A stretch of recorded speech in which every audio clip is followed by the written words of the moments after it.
Tere, mina olen Lääneranna gümnaasiumi direktor Rasmus Lippur. Tähistame juba teist aastat Helestettemi lugemispäeva.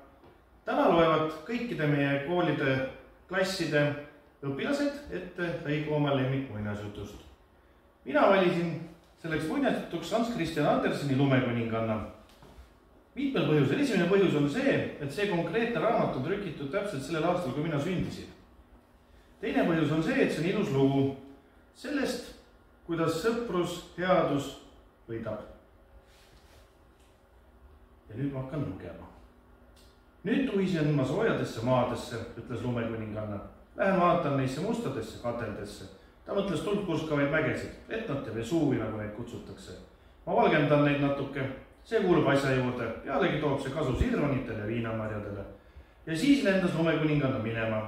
Kai jäi ihu üksinda sinna tühja 5 miili suurusesse jääsaali. Silmitses oma jäätükk ja mõtles ning mõtles. Nii et tal pea raises. Ta istus täiesti liikumatult ja vaikselt. Võis arvata, et külm on ta ära võtnud. Just siis astus Gerda suurest väravast, mille moodustasid vinged tuuled lossi sisse. Ja tuuletades vaibusid, otse kui oleksid nad tahtnud magama heita, ning ta astus neisse suurtesse, tühjadesse, külmadesse saalidesse. Äkki silmas ta Kaid, tundis ta kohe ära, lendas talle kaela. Hoidis teda kõvasti ja hüüdis. Kai, väike armas Kai! Viimaks ometi leidsin ma su üles. Kuid Kai istus täiesti liikumatult jäit ning külm. Siis nuttis väike Gerda kuumi pisareid.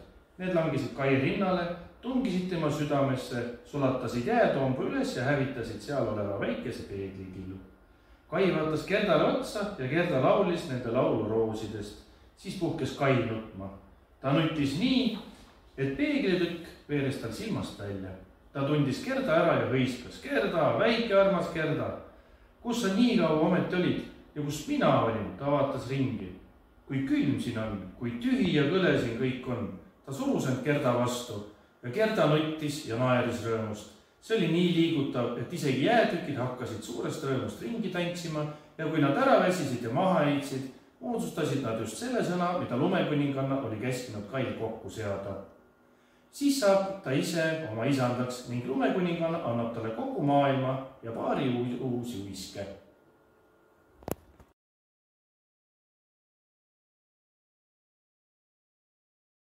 Minu nimi on Arabella. Ma õpin 1. klassis ja ma loen teile katkendi Lumivalgekesest.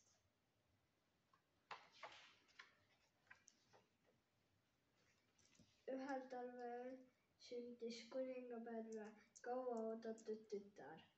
Tema juuksed olid mustad nagu öö ja nahk valge nagu lumi. Seetõttu otsustasid kuningas ja kuninganna panna talle nimeks Lumivalgeke. Tüdruku ema suri varsti pärast sünnitust ning kuningas abiellus uuesti. Uus naine oli edev ja isekas. Ta arvas, et ta on kõige ilusam naine maailmas. Ta vaatas end oma võlupeeglist iga päev.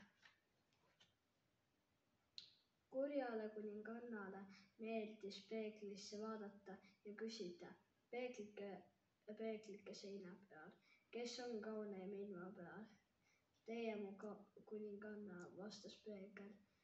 Kuninganna oli vastusega rahul, sest ta ei talunud mõtet, et keegi võiks temast ilusam olla.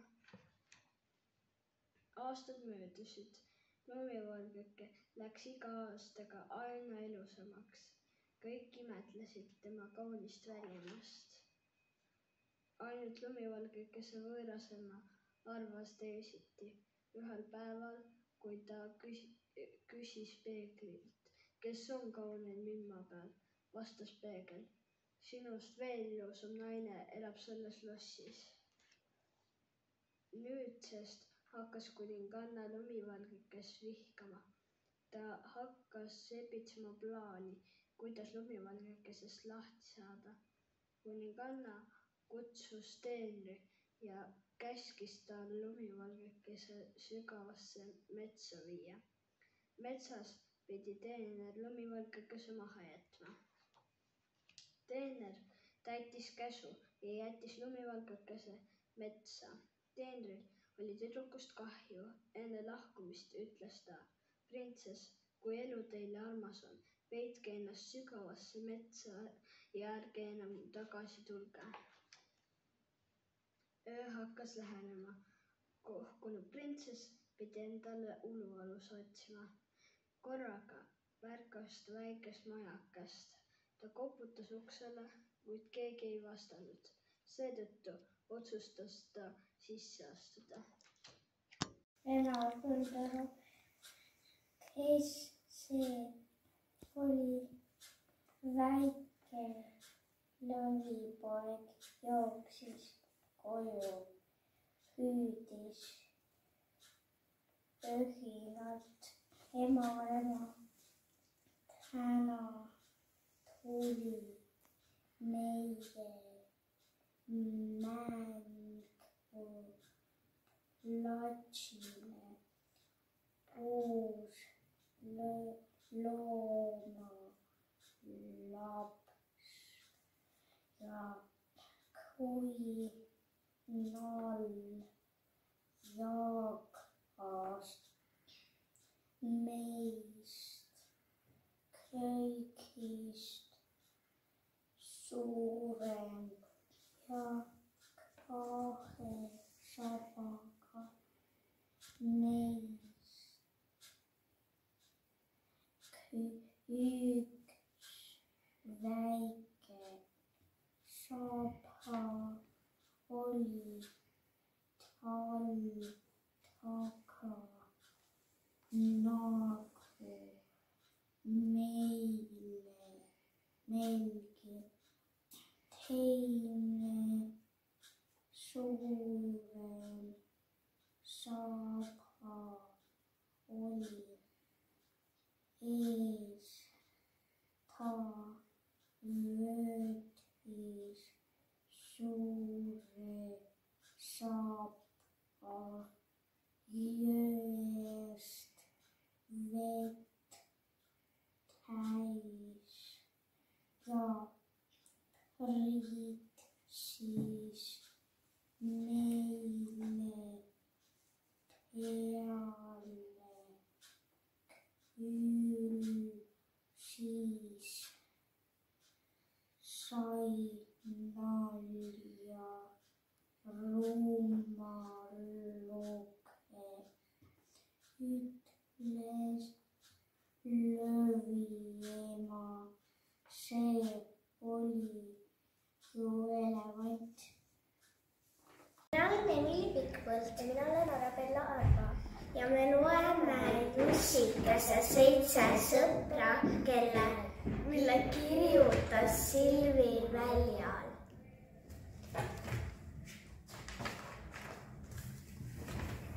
Elas väike Jussike,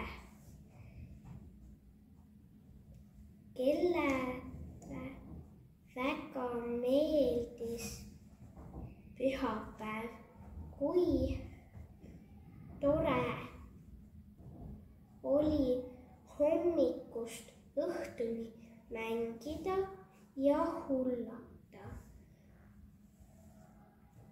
Tööd teha aga ei olnud üldse tarvis. Jussike soovis, et alati oleks pühapäev. Ta otsustas minna pühapäevamaale, paluda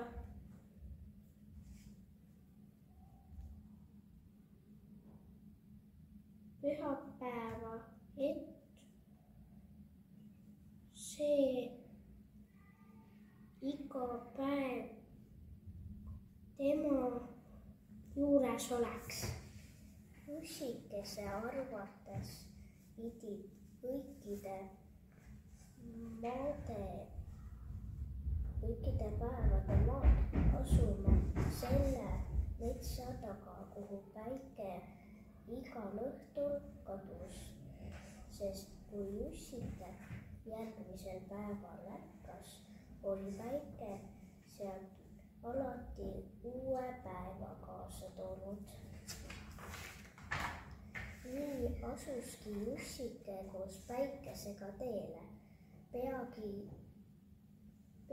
jõudis ta suurde metsa. Siin ei olnud päikest enam näha. Jussike jooksis kiiresti, et päikesele järele jõuda. Aga mets ei lõppenud ja Jussike ei näinudki enam, kuhu poole päikene katus.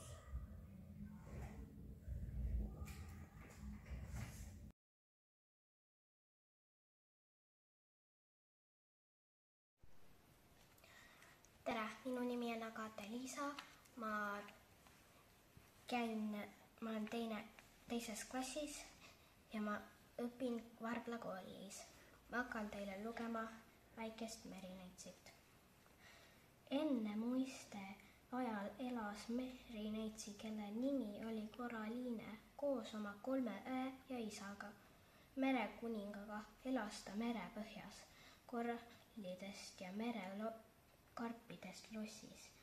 Koraliinel oli imeilus hääl, isegi Meduus, kes Merineitstest tavaliselt eemal hoidis, käis tema laulu kuulamas. Koraliinel armastas oma rahulikku sinist veemaailma, kui ta ihaldas näha taevast, päikest ja kuud. Eriti tahan ma näha inimesi, ütles ta.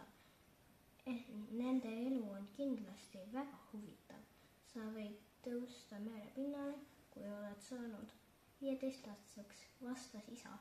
Merineitste kohta kehtis niisugune komme. Olen Lääneranna gümnaasiumi Lihula tegutsemiskoha 2. klassi õpilane, kindral Ittau, ja loen vendade Grimmide muinasjuttu, Hans ja Grete kergemat varianti. See on mu lemmik muinasjutt. Ühel kaugel maal elas kord üks puuraidur koos oma naise ja 2 lapsega, Hansu ja Gretega. Nende pere oli väga vaene, lastel oli tihti kõht tühi, sest süüa ei olnud. Lapsi kasvatas võõrasema, kellele Hans ja Grete ei meeldinud. Ta sundis neid tihti rasket tööd tegema. Ta ei lubanud lastel kunagi mängida. Ta karjus nende peale ilma põhjuseta ja karistas neid väiksemagi koeruse eest. Hans ja Grete ei kaevanud kunagi oma saatusele, sest nad ei tahtnud isa ärritada. Vana puuraidur ei teadnudki, kui karm tema uus naine lastega oli. Ühel hetkel jäi pere nii vaeseks, et süüa polnud enam peaaegu midagi. Seetõttu otsustas julm võõrasema Hansu ja Grete metsa saata, et nad seal endale ise toitu otsiksid. Järgmisel päeval juhatas ta lapsed väga kaugele metsa, kohta, kus lapsed polnud kunagi varem käinud. Nad läksid nii sügavale metsa, kus puuoksad varjutasid päikese. Nüüd ütles võõrasema, oodake mind siin, ma tulen kohe tagasi. Lapsed ootasid ja ootasid, aga võõrasema ei tulnud tagasi. Varsti said lapsed aru, et nad olid pimedasse ja hirmsasse metsa maha jäetud. Hirmunud Grete hakkas nutma. Kuigi Hans kardis ise ka, püüdis ta õde lohutada ja ütles, ära karda väike, kui päike tõuseb, leiame kodutöö üles. Siis saabus pimedus. Lapsed olid väsinud ja neil oli külm ning neile tikkus uni peale. Nad istusid rohule ja toetasid end üksteise kaisu vastu puud. See oli esimene kord, kui nad õues magasid. Järgmisel päeval ärkasid lapsed üles koriseva kohuga. Nad otsustasid kiiresti koju minna, kuid kõik metsarajad nägid välja ühtemoodi ja lapsed ei teadnud, kuhu minna. Siis aga nägid nad midagi kummalist. Keset metsa seisis piparkookidest, küpsistest ja šokolaadist maja. Lastel oli kõht tühi pikemalt mõtlemata tormasid nad maja juurde ja murdsid endale tüki šokolaadi. Siis hüüdis keegi valju häälega, kes julges võtta ampsu minu piparkoogist majast. See oli nõiamoor, kes elas selles kummalises majas keset metsa. Kukkunud lapsed tahtsid ära joosta, aga nõid oli kiirem ja püüdis nad vaevata kinni. Ta pani Hansu sahvrisse luku taha ja ütles, et teeb temast prae. Nõid käskis Gretel puid korjata, et tuld teha. Kui kõik oli ette valmistatud, tegi nõid ahjuukse lahti, et vaadata, kas kuumust on parajalt. Ta kummardus ahjuukse poole. Seda võimalust oli Grete oodanud. Ta lükkas nõia ahju otse tulle. Varsti sai Hans ja Grete kokku oma isaga, kes oli neid terve öö ja päeva metsas otsinud. Rõõmsad lapsed kalistasid isa. Nad rääkisid, mis juhtunud oli. Samuti näitasid nad isale kuldadest kirstu, mille nad nõia majast leidnud olid.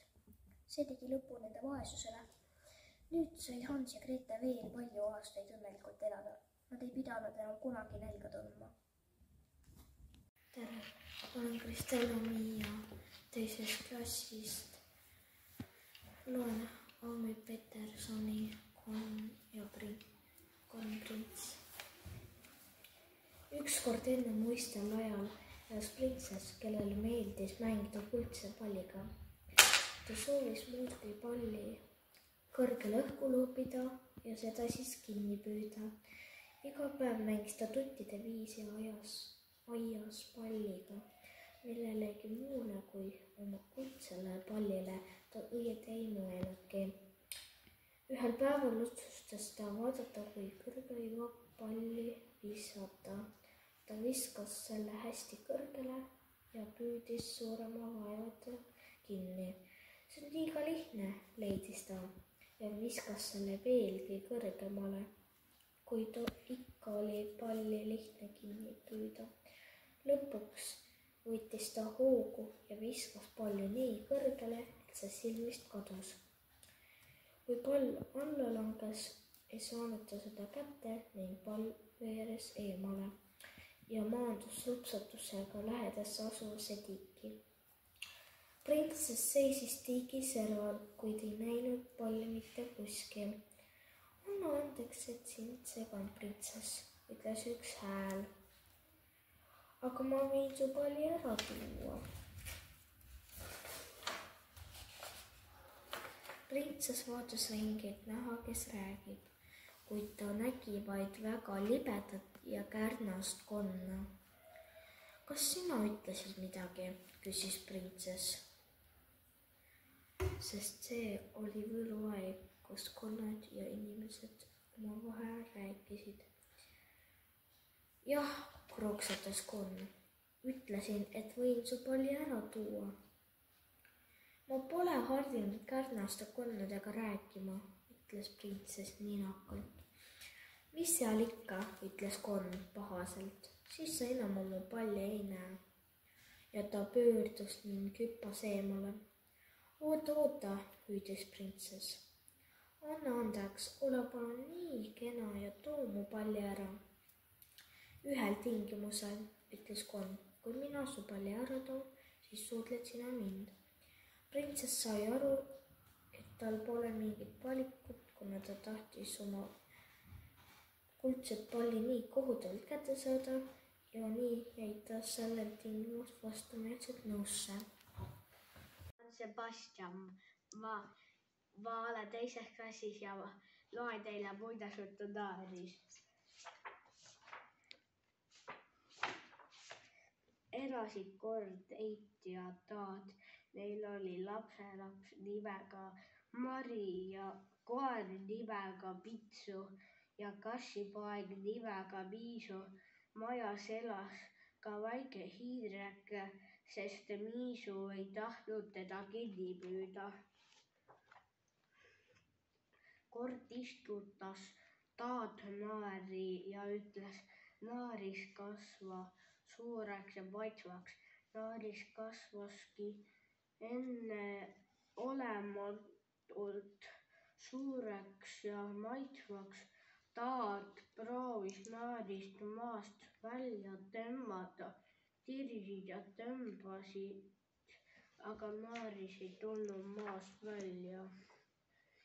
Taat kutsus Eide appi. Eit, tule aita mul naaris välja tõmmata. Eit võttis kinni Taadist, Taat võttis kinni naarist. Tirisid ja tõmbasid, aga naaris ei tulnud maast välja.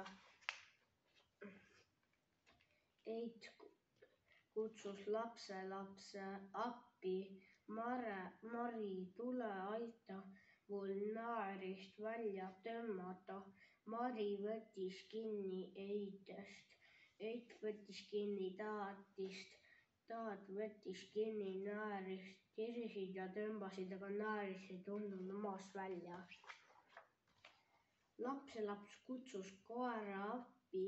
Pitsu, tule aita mul naarist välja tõmmata. Koer võttis kinni lapselapsest. Lapselaps võttis kinni Eidest. Eit võttis kinni Taadist. Taat võttis kinni naarist. Tirisid ja tõmbasid, aga naaris ei tulnud maast välja.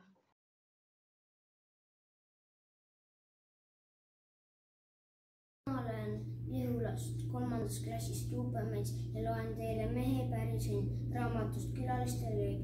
Kord elasid naabruses 2 meest. Mõlemal olid ühesuurused talud, aga üks oli rikas, teine vaene. Rikas tegi tööd parajasti, kõik õnnestus ta käes. Vaene algas enne päikesetõusu ja lõpetas hilja õhtul, kuid midagi ei läinud tal korda. Mis tal õhtul naabrist ette jõudis, seda tegi naaber järgmisel päeval kerge vaevaga tasa. Naabril oli alati salved vilju täis, vaene pidi aga lisa tooma magasiaidast. Ühel õhtul mõtles vaene mees, katsu on õige ka öösiti tööd teha, ehk jõuan sedaviisi naabrile järele. Rakendas uuesti härjad adra ette ja läks tasa hiljale kündma. Jõudis veoga naabri põlluni ja märkas, et ka seal keegi künnab. Kas sa näed, arutas mees, ka naaber öösi väljas, sellest see rikkus tulebki. Pidas härjad kinni ja läks naabrit vaatama. Ei olnudki naaber ise, hall vanamees, kes kündis naabri hallide härgadega. Kes sa oled, küsis mees pool kohkunult. Hea vaim või paha vaim? Ei ole kumbki, vastas hall vanamees. Olen naabri õnn. Imelik küll, kui vastas mees. Naabri põllul töötab tema õnn, minul ei ole õnne. Sina ei tunne oma õnne, õpetas nüüd võõras. Mine homme õhtul Kopli suure kase alla, seal näed oma päris õnne. Järgmisel õhtul läks vaene naaber Kopli suure kase alla ja jäi ootama oma õnne. Kesköö paiku nägi ta kase ladvas halli mehikest, kelle ümber surusid sääsed. Hall mehike mõõtis ja kaalus neile midagi kätte. Mees vaatas võõra tegevust tükk aega pealt, kuni see kase ladvast kadus. Siis hakkas kodu poole sammuma ega mõistnud midagi arvata. Viimaks mõistis, naabri õnn on põllutöös, tema õnn on kauplemises. Mida see mõõtmine ja kaalumine muud tähendas? Kohe andis mees talu käest ja asutas poe. Kuidas hakkas nüüd kõik hästi minema? Mees ei võinud arvatagi, et ta nii osav on kauplema. Rikkus kasvab silmanähtavalt. Ei olnudki vaja enne päikesetõusu tõusta ega pärast looja minekut tööd teha. Kõigega saadi hakkama parajasti töötades. See tuli kõik sellest, et mees oli leidnud oma päris õnne. Mees jäi osavaks kauplemeheks surmani ja tema tegevussõnas oli mitu põlve häid ning jõukaid kaupmehi. Mina olen Hene Kallasmäe. Kust tuba peale musta joone sai Eesti rahva jutt. Kord läksid Õekõrs Süsi ja Uba rändama, sest kes palju käinud, see ka palju näinud. Nad olid läbi käinud mitmed maad ja külad, kuid oli neil teel ette oja. siin hakkasid nad nõu pidama, kuidas üle oja saaks. Õlekõrs ütles, laske mina heidan risti üle oja. Teie minge minust üle ja tõmmake mind siis teisele kaldale. Kuidas mõeldud, nõnda tehtud. Õlekõrs heitis risti üle oja, nii nagu jalakäijatele palke seatakse. Süsi hakkas kõige enne üle minema. Kui ta juba pooled poolte peale sai, vaatas ta tagasi, mis uba kaldal teeb. Niiviisi põletas ta õlekõrre katki ja ise kukkus susisedes vette. Uba teisel kaldal naeris nende äpardust nii, et naerus lõhki läks. Parajasti juhtus, et üks rätsep seda teed tulema. Uba palus rätsepat, et ta tema kinni õmbleks. Rätsep õmbleski, aga musta niidiga. Valget tal ei olnud kaasas. Nii sai Uba jälle terveks, aga musta niidi õmblusest jäi talle värk külge. Ma olen Hendri ja ma õpin 3. klassis ja loen teile Katkendi muinasjutust Kuldkalake. Ka 3. korral oli nood peaaegu tühi, ainult üks pisike kalake sipleski. Nood pärast taat võttis kalakes silmasööst välja, oh imet, kuldne kalake jättis siplemise ning hakkas inimkeelt kõnelema. Kallis taadike, palun lase mind merre tagasi. Kui sa mu vabadusse lased, täidan kõik sinu soovid, taat kohkus. Elu mooski polnud ta veel kõneleva kalaga kokku juhtunud. Ta laskis kala merre tagasi ning lausus heatammulikult. Minul ei ole midagi vaja, aga mu eidel oleks hädasti uut küna tarvis. Kui selle saaks, oleksime eidega rahul küll. Kallis kuldkalake lausus, ole muret, taat kohe saate uue küna. Taat läks koju ja nägi rõõmuga, et eit istubki juba uue küna ees. Ta pajatas eidele kummalisest kuldkalakesest, kelle ta mere tagasi laskis. Ei hakanud mina talt peale küna midagi tahtma, naeris mees. Eit aga sai kurjaks, sinust suuremat ohmanit pole iial nähtud. Kas sul aru ka peas oli, et midagi peale küna küsida ei osanud? Vaata kas või seda hurtsikut, mine kohe tagasi ja ütle kalale, et meil on vaja uut arret.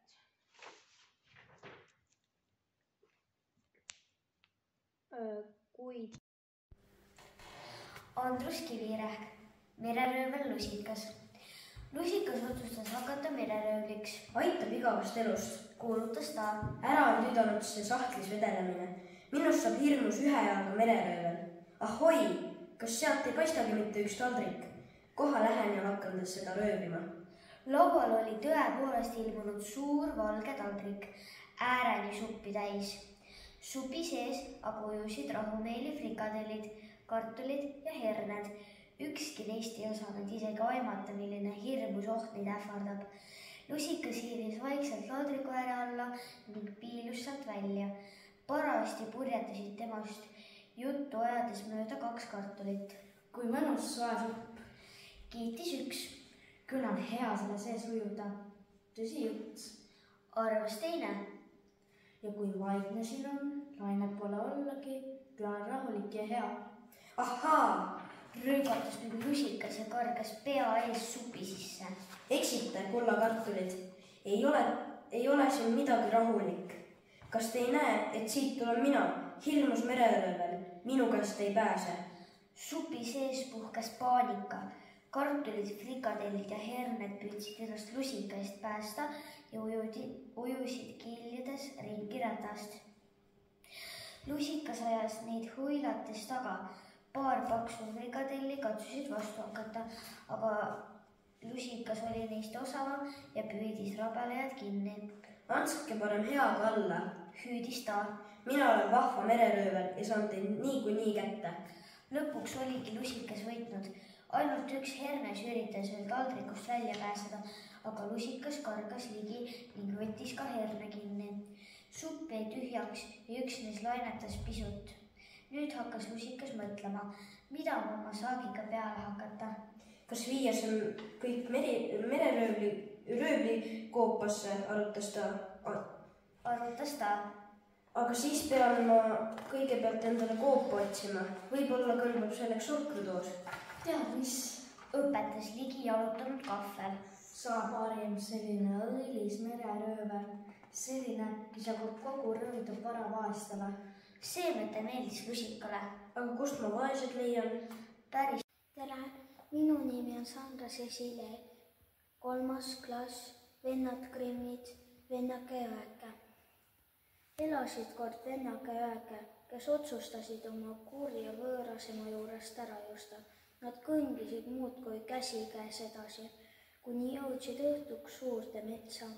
Lapsed olid väga väsinud ja vajusid ühte puuõnde kägarasse magama. Kui nad ärkasid, oli päike juba kõrgel taevas ja vennake ütles: "Õeke, mul on nii hirmus sõnu." Nende kuri võõrasem oli aga tegelikult nõid ja ta oli kõik metsaallikad ära nõidunud. Kui lapsed leidsid esimese allika, kostis sealt vulinad, kes siit joob, muutub tiigriks. Vennake ei olnud tilkagi ja peagi leidsid lapsed järgmise allika. Sealt aga kostis, kes siit joob, muutub hundiks.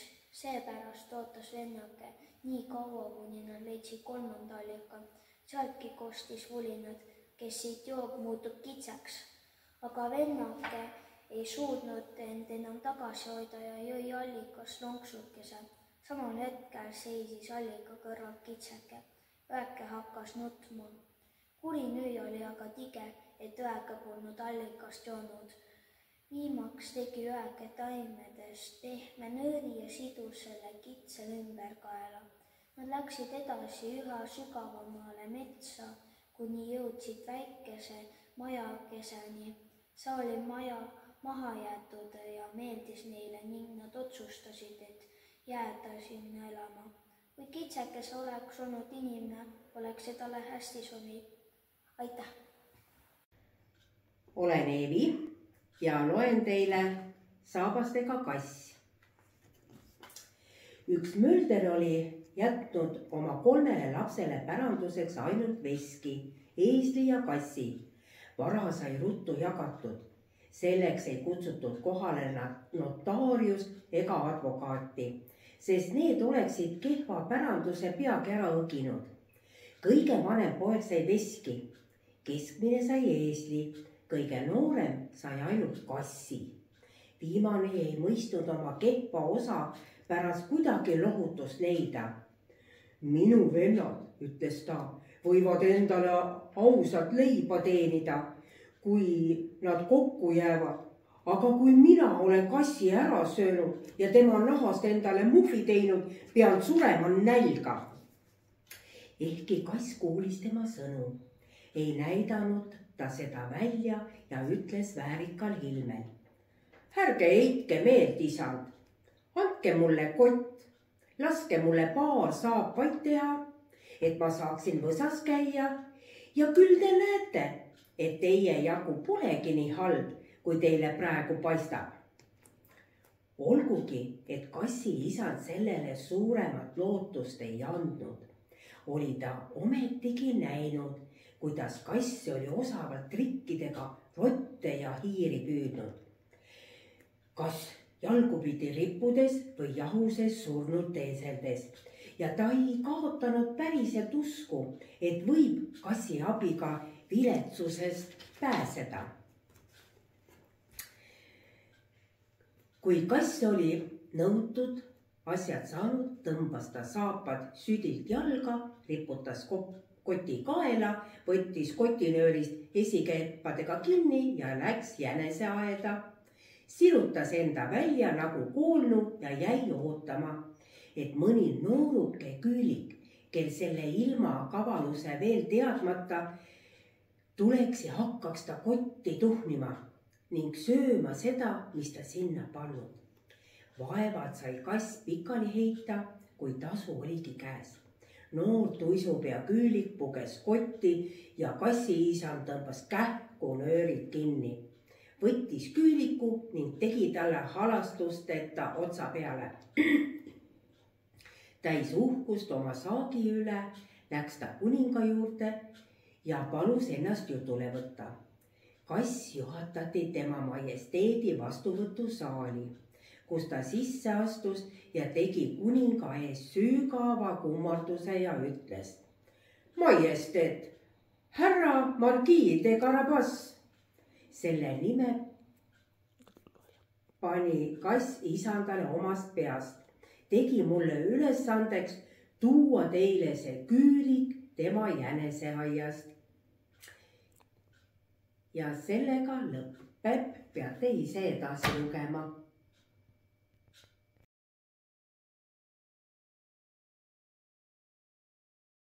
Emma, käin 4. klassis ja loen teile muinasjutu Kass ja hiir. Kass ja hiir said suurteks sõpradeks. Pidasid nõu. Kogume endale talveks tagavara. Kass kui nõukam ja jõukam mees muretses hästi ja hiir hakkas sinna hoolega rasva sisse koguma. Juba oli nõu täis saanud, aga koer oli haisu ninna saanud ja hakkas nuuskima ja rasva nõu otsima. Hiir ütles kassile: ei sõber, see ei lähe korda, et meie rasvanõu kodus peame. Viime ta ära kindlasse kohta. Seda arvan minagi. Vastas kass, koeral on juba hais ninas. Viisid nüüd rasvanõu kirikusse, altari alla keldrisse. Ööl pühapäeval ütles kass: mind kutsuti vaderiks. Pean täna kirikusse minema. Mine siis peale, vastas hiir. Vaata ka järele, kas rasvanõu on alles. Kui kass koju tuli, küsis hiir: mis lapsele nimeks anti? Natuke nahas, vastas kass. Imelik nimi, seda ma ei ole enne kuulnudki, piiksus hiir. Teisel pühapäeval ütles kass jälle: mind kutsuti vaderiks. Pean minema. Mine peale, vastas hiir. Kass tuli tagasi, hiir küsis: mis nimi lapsele pandi? Pool ära, vastas kass. 3. pühal läks kass jälle vaderiks ja lapsele pandud nimi vähe veel. 4. pühal pandud lapsele nimeks Põhipaljas. Ahaa, sõber, nüüd ma tean, mis need nimed tähendavad, ütles hiir. Võtsid esiti natukese, siis poole ära, kuni vähe veel järele jäi ja Põhipaljaks sai. Rasvanõukese oled tühjaks teinud, vana sõber, vana libe keel, vana varas. Kuidas sa rumal loom tohid mind toetada? Karjus kass, rabas hiire kinni ja murtis ära. Ei otsi hiir enam millalgi kassi sõprust. Tere, mina olen Roos-Jelen. Ma õpin Lihulas 4. A-klassis. Ma loen teile Eesti muinasjuttu Karu ja vanamees. Üks vanamees kõndis kevadel maad. Karu tuli tema juurde ja küsis: mis sa seia külvad? Mees vastas: kaerad. Karu ütles mehele: teeme kaupa, latvad mulle, tüvid sulle. Mees tegi sinna hoopis kartulid. Sügisel kaeralõikuse ajal tuli karu kaeru otsima, aga ei saanud neid, vaid sai kartulivarred. Teisel kevadel mees kündas jälle maad. Karu tuli sinna ja ütles: nüüd saavad alumised mulle ja päälemised sulle. Mees külvas need kaerad. Sügisel tuli karu alumisi otsima ja sai kaerakõrred. Karu tuli nüüd süda täis ja ütles mehele: sa pead oma musta härja mulle andma. Mees lubas ka, aga et enne käib metsas ja veab puid. Rebane nägi seda, kui karu mehega rääkis. Kui karu sai ära läinud, tuli rebane vanamehe juurde ja küsis asja põhja järele.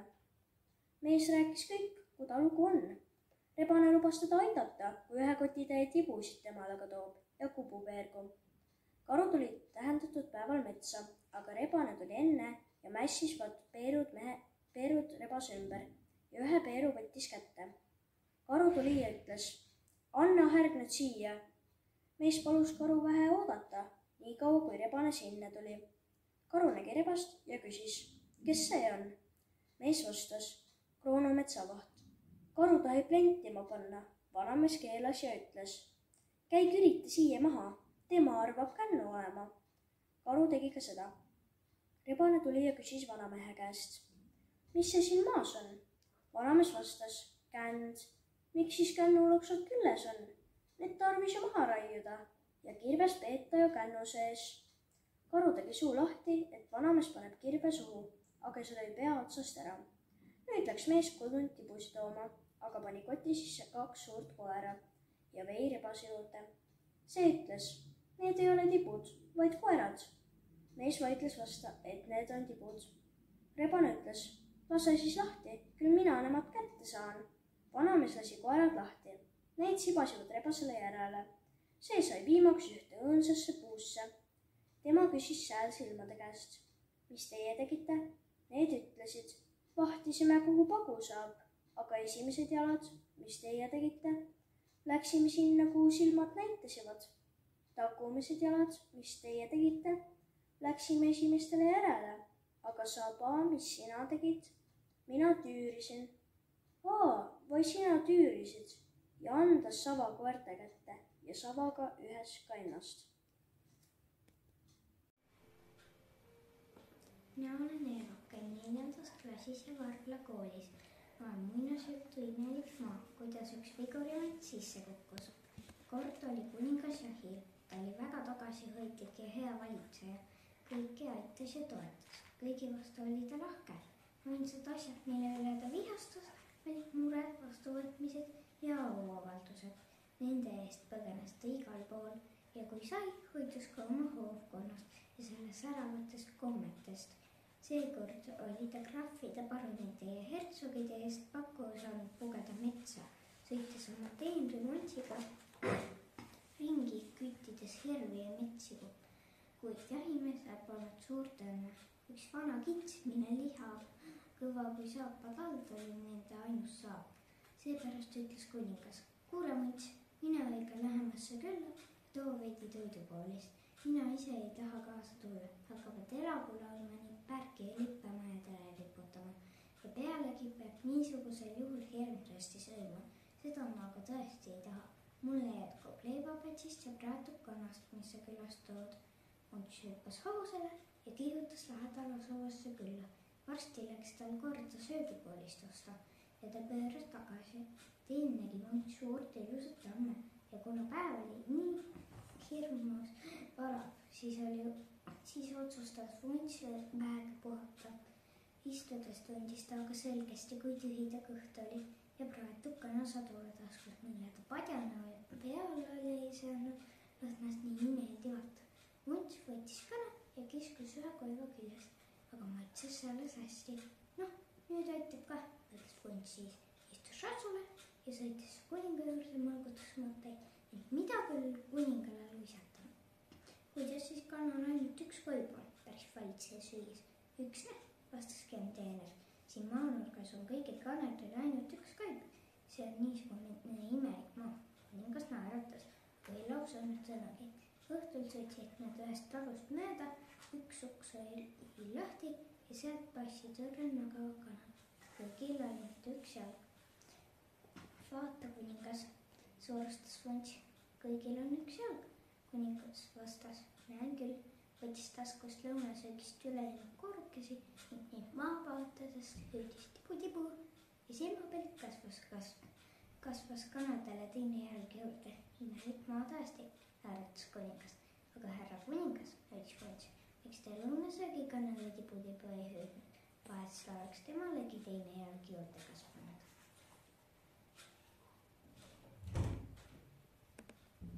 Tere, minu nimi on Elis, 4. klassi õpilane. Mina loen muinasjutu Naerist, vene muinasjutu põhjal. Elas kord Eit ja Taat. Neil oli lapselaps nimega Mori, koer nimega Pitsu ja kassipoeg nimega Misu. Majas elas ka väike hiireke, sest Misu ei tahtnud teda kinni püüda. Kord istutas Taat naeri ja ütles, naeris kasvas suureks ja maitsvaks. Naeris kasvaski enneolematult suureks ja maitsvaks.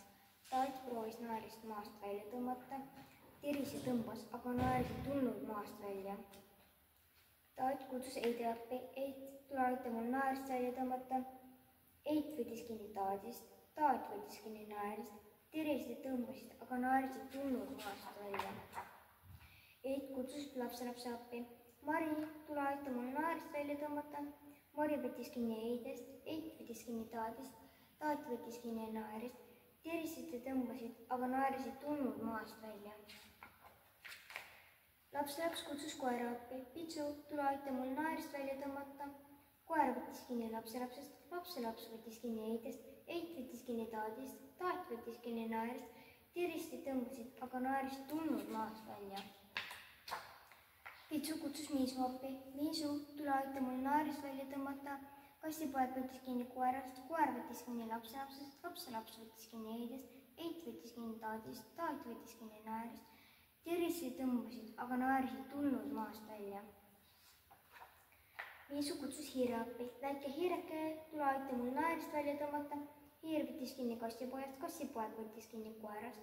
Koer võttis kinni lapselapsest. Lapselaps võttis kinni Eidest. Eit võttis kinni Taadist. Taat võttis kinni naerist. Terised tõmbasid ja tõmbasidki naere välja. Tere, mina olen Lihula 4. klassi õpilane Helene ja loen teile loo Mära. Mehel, keda kutsuti Amaduks, oli mära. Mära suri ära ja mees mattis loomakorjuse oma maja lähedale naabripõllule. Kevadel istutas naabrimees Silman kõrvitsaseemned just sellele kohale, kuhu mära oli maetud. Üks kõrvitsaväet kasvas nii pikaks, et ulatus Amadu õuele ja kinnitus teiba ümber, mille külge varemalt seoti vana mära. Siis ilmus väedile õis ja peagi oli näha ka kõrvitsat. See vili kasvas nii kiiresti, et lausa palli silmaga võis näha, kuidas ta paisus. Silman rääkis tihti Amadule. Valva hoolega minu kõrvitsat. Kui ta on küps, siis tulen sellele järele. Ja kuna Amadu oli hea naabrimees, siis hoolitseski ta kõrvitsa eest tõepoolest. Saabuski päev, mil kõrvits oli küps ja Silman tuli aga saagile järele, kuid vili oli nii suureks kasvanud, et mees ei suutnud seda üksi koju viia. Silman võttis noa ja lõikas kõrvitsa pooleks. Imelugu, kõrvitsast hüppasid välja 2 ilusat tugevat varssa ja hakkasid õue peal kepsu lööma. Amadu hüüatas rõõmsalt. Need varsad on minu omad. Nad on kindlasti sealt vanalt märalt, kelle ma möödunud sügisel sinu põllule matsin. Pole ju iial nähtud kõrvitsat, mis seemnete asemel varssu kasvataks. Aga mis ajast surnud märad poegi toovad, vaidles Silman vastu. See kõrvits kuulub mulle. Ma olen seda sulle öelnud ja sa selle vastu ei vaielnud. Ja muidugi kuulub ka see, mis ta sees on. Kui ma poleks seda kõrvitsat avanud sinu juuresolekul, ei teaks ega usuks sa iial, et need varsad on kõrvitsast kasvanud. Mehed vaidlesid kaua ja kuna nad kokkuleppele ei jõudnud, siis otsustasid viimaks kohtuniku poole pöörduda, et see õigust mõistaks. Kohtunik kutsus külarahva kokku ja rääkis niiviisi. Nagu surnud mära ei saa tuua ilmale 2 elusat varssa, nii ei saa aga kõrvits kasvada seemnete asemel hobuseid. Selline on juba looduse seadus. Sellest järeldub, et ei hobuse ega ka kõrvitsa omanik kumbki ei saa varssu omaks pidada. Kuna kõrvitsa istutas Silman, aga põllule ja vili kasvas Amadu õuel, siis on mõlemal mehel õigus 1 varsale. Mõlemad mehed said 1 varsa. Leiutajate küla kunagi ammu. Kunagi ammu juhtus Leiutajate külas olema erakordselt külm talv. Tige ja vastik tuul tuiskas hambaid krikistades mööda küla tänavaid ringi. Tuuseldas puid ja põõsaid, lükkas ümber puuritasid. Kõik külaelanikud, kes talle ette jäid, hakkasid juba samal päeval köhima ja nuuskama. Aga Leiutajate küla elanikud ei mõelnudki alla anda. Kui mõnel oli 2 kapsunit, siis andis ta teise naabrile. Keegi kinkis oma naabrile liigse sokipaari või kootud mütsi ja sai vastu soojad kindad. Veel kingiti üksteisele mee ja musta sõstra moosi purke. Kuivatatud vaarikalehti ja ingverijuuri. Kõik selleks, et oleks kergem külma ilma üle elada ja säärane hoolimine kandis vilja. Varsti polnud külas nohust ega köhast enam jälgegi. Kui Tuul nägi, et külarahvas mitte ainult punni vastu, vaid osuta temast kangemaks, lükkas ta suure veaga veel mõned puuriidad pikali ja kihutas torisedes minema. Kinkimine ja kingi saamine hakkas küla elanikele meeldima. Terve järgmise suve kudusid emad ja vanaemad tavaliselt rohkem sokke, salja, kampsuneid ja kindaid. Ja kohe, kui ilmad külmemaks läksid, algas Leetajate külas suur sagimine. Küla elanikud rutasid naabrite ja sõprade poole, andsid kinke üle ega jäänud ka ise tühjade kätega. Mõni sai vastu sooja tüttmütsi, teine paar kalapükse, kolmas paksu pehme vesti. Käiku läks ka moosipurgid, mesi, pähklid, kõik, mis olid tervisele kasulik ja tegi hea meele. Kohtumine jäätiseputka juures. Ükskord said jäätiseputka juures täiesti juhuslikult kokku 3 imelikku mehikest, Sammalhabe, Kingpool ja Muhv. Nad kõik olid väga lühikest kasvu, nii jäätismüüja pidas neid alguses isegi päkapikkudeks ja peale selle torkas nende juures veel muudki iseäralikku silma. Samal habemel oli pehmes sambast habe, kus kasvasid ilusad ja punased, kuigi mullu suvised pohlad. Kingpool oli oma kinganinad maha lõiganud, et tal oleks hea lahe varbaid liigutada. Muhv aga kandis tavaliste riiete asemel seljas suurt muhvi, millest ainult peanupp ja labajalad välja paistsid. Nad lipsisid jäätist ja silmitsesid üksteist uudishimulikult. Vabandage, ütles lõpuks Muhv. Ma võin muidugi eksida, kuid mulle tundub, et meil oleks nagu midagi ühist. Eks me ju olegi kõik ühed kenad naksitrallid, noogutas Kingpool. Sammalhabe noppis habemest mõned pohlad ja pakkus oma uutele tuttavatele. Jäätisi kõrvale head hapukat võtta, ütles ta.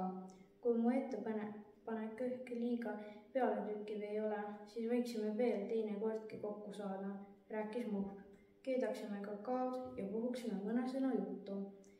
See oleks hiigla vahva, ütles Kingpool. Kutsuksin teid enda poole külla, aga mul ei ole üldse kodu. Juba lapsepõlvest peale olen lihtsalt niisama ringi rännanud, nagu minagi, ütles Sammalhabe. Haruldane kokkusattumus, hüüatas Muhv. Ka minuga on täpselt sama lugu. Tuleb välja, et me oleme kõik ühesugused rändurid. Ta viskas jäätisepaberid prügikasti ja tõmbas oma Muhvi tõmbluku kinni. Tema Muhvil oli nimelt niisugune omadus, et seda sai tõmblukuga avada ja sulgeda. Ka teistel lõppes jäätis otsa. Kas te ei leia, et me võiksime ühineda, ütles Kingpool üheskoos. Oleks hulgal seltsim rännata. Aga muidugi, nõustus Sammalhabe rõõmsalt. Lihtsalt hiilgav mõte lõi ka Muhv näost särama. Lausa suurepärane mõte. See asi on siis otsustatud, ütles Kingpool. Ainult, et enne ühinemist võiksime ehk veel ühed jäätised võtta. Sellega olid teised päri ja igaüks ostis endale veel ühe jäätise, siis ütles Muhv. Mul on muuseas auto, kui teil midagi selle vastu ei ole, võiks see auto olla meie kõigile nii ütelda liikuvaks koduks.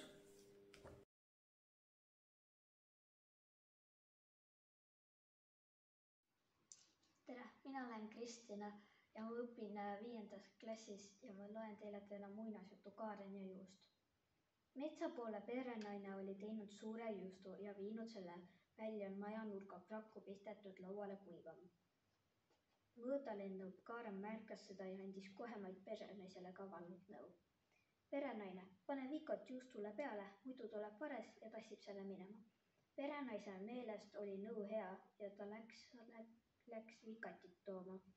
Sel ajal napsas Kaaren juustu nuka vahele ja lendas kiiresti laande suure kuuse oksale.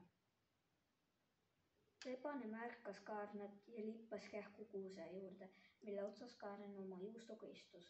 Reinu Vader pani tähele, kuidas Kaaren kael õieli ta tulekut jälgib. Siis Rebane peatus justkui imestades. Vaatas imetlevalt Kaarnat ja laudus rohkem nagu omaette. No on alles see Kaaren uhke lind, niisama kena kui vikerkaar või paabulind. Seda kuuldes läks Kaaren heast meelest eneseimetlusest puhevile, kuid rebane muutis hääle kurvaks ning kaeblevaks.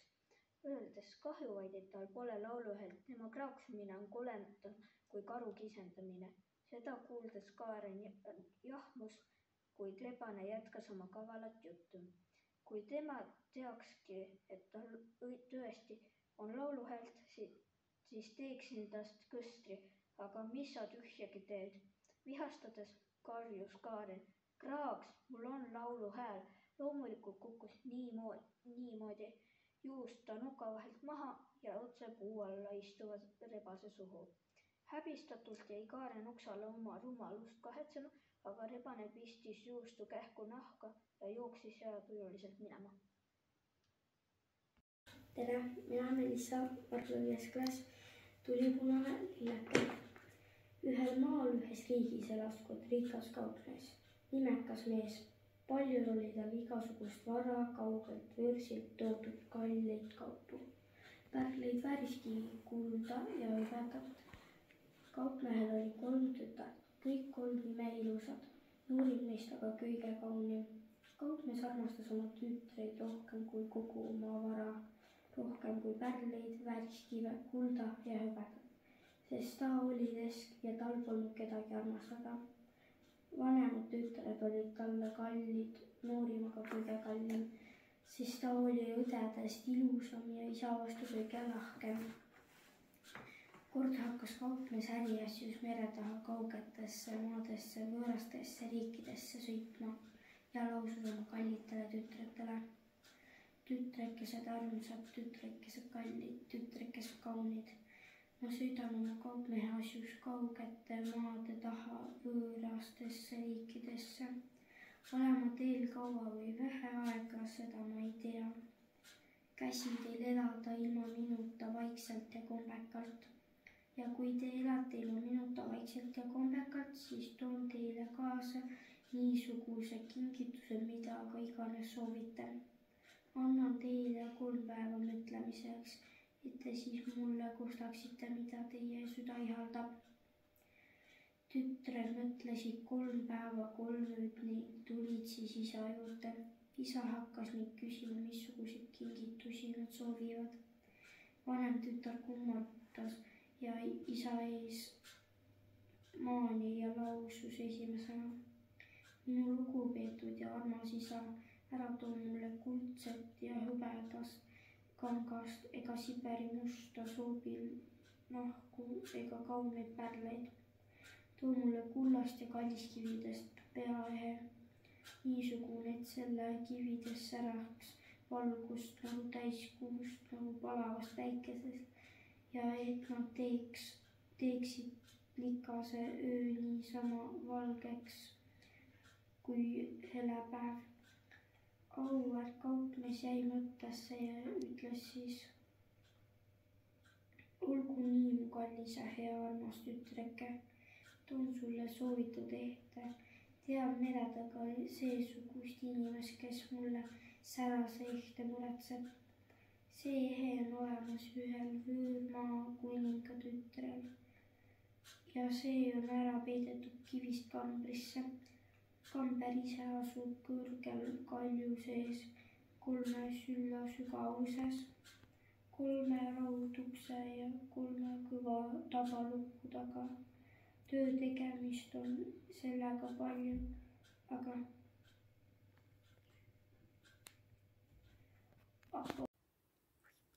Tere!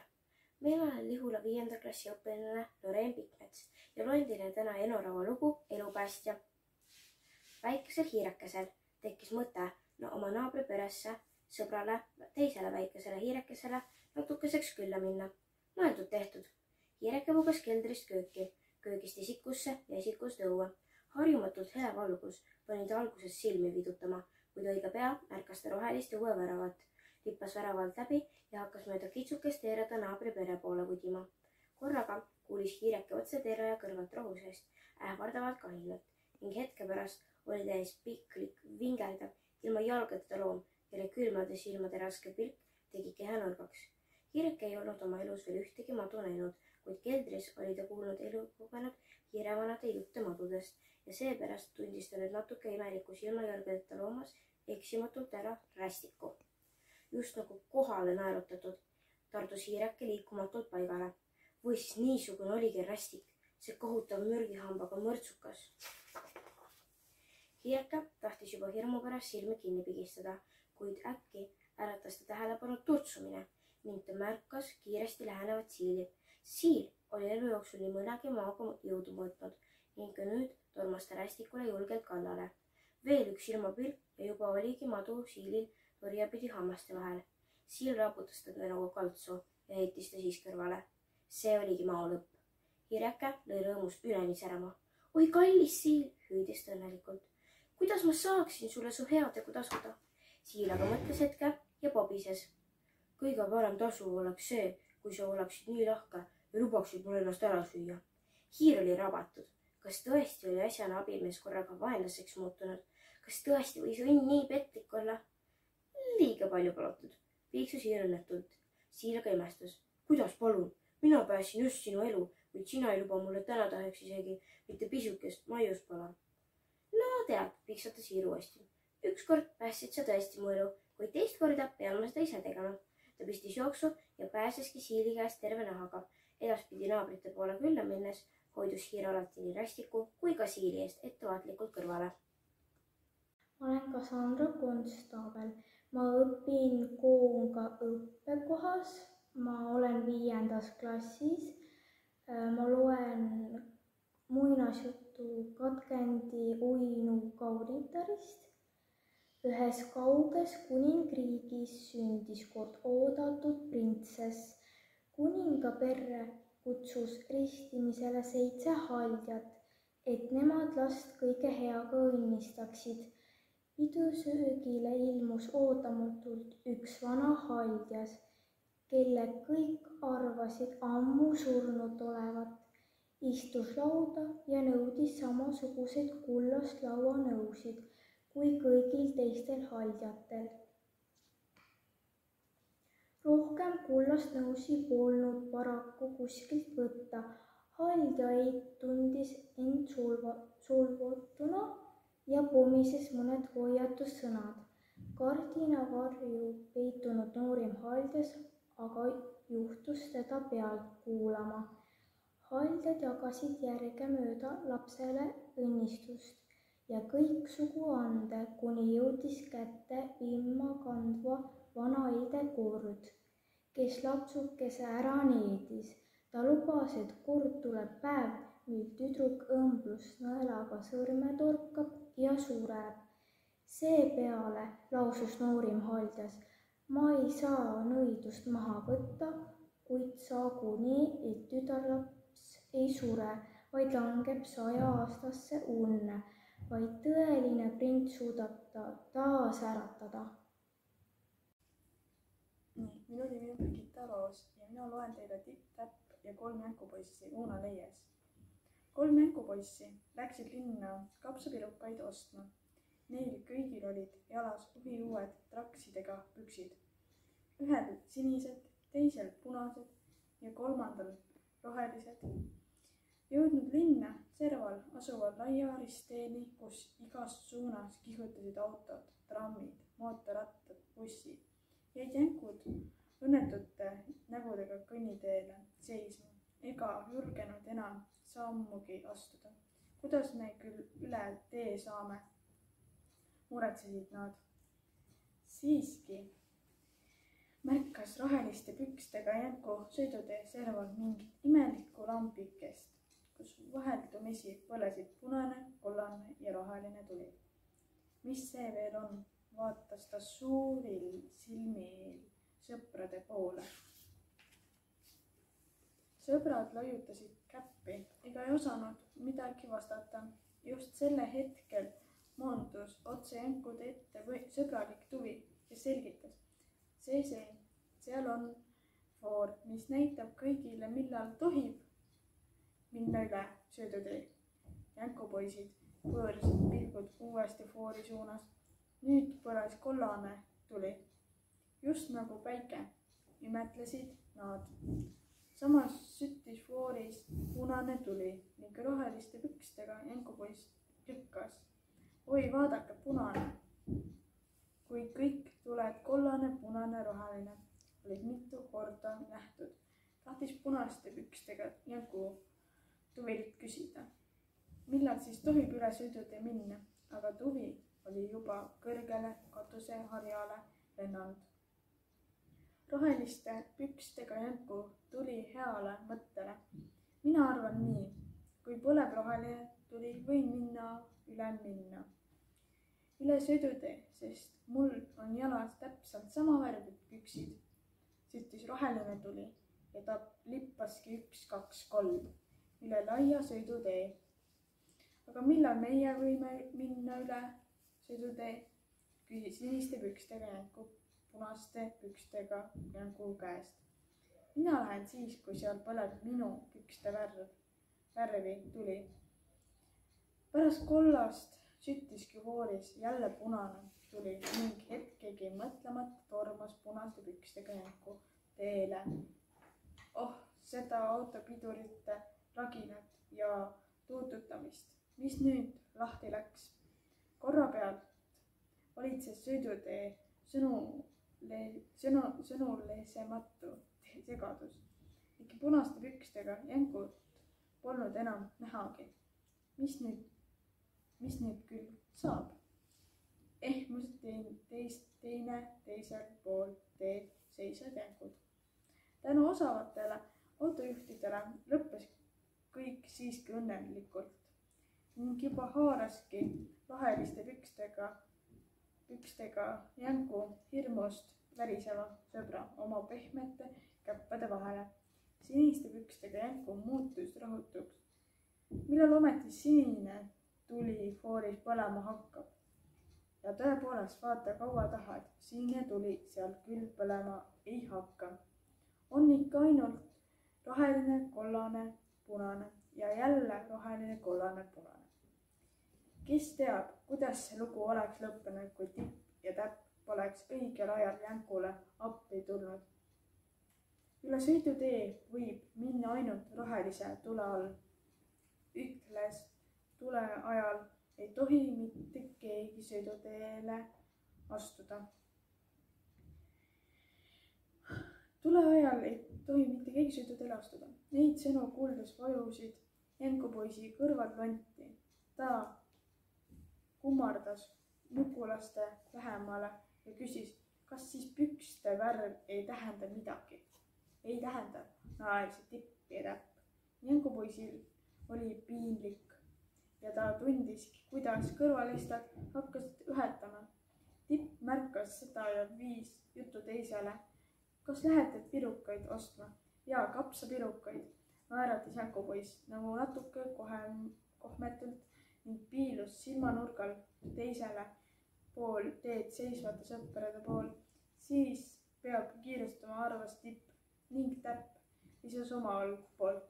Pirukad võivad ju otsa saada. Vaevalt olid nad seda öelnud, kui fooris süttiski roheline tuli ning kõik kolm, Tipp, Täpp ja siniste pükstega Jankupoiss võisid minna üle tee.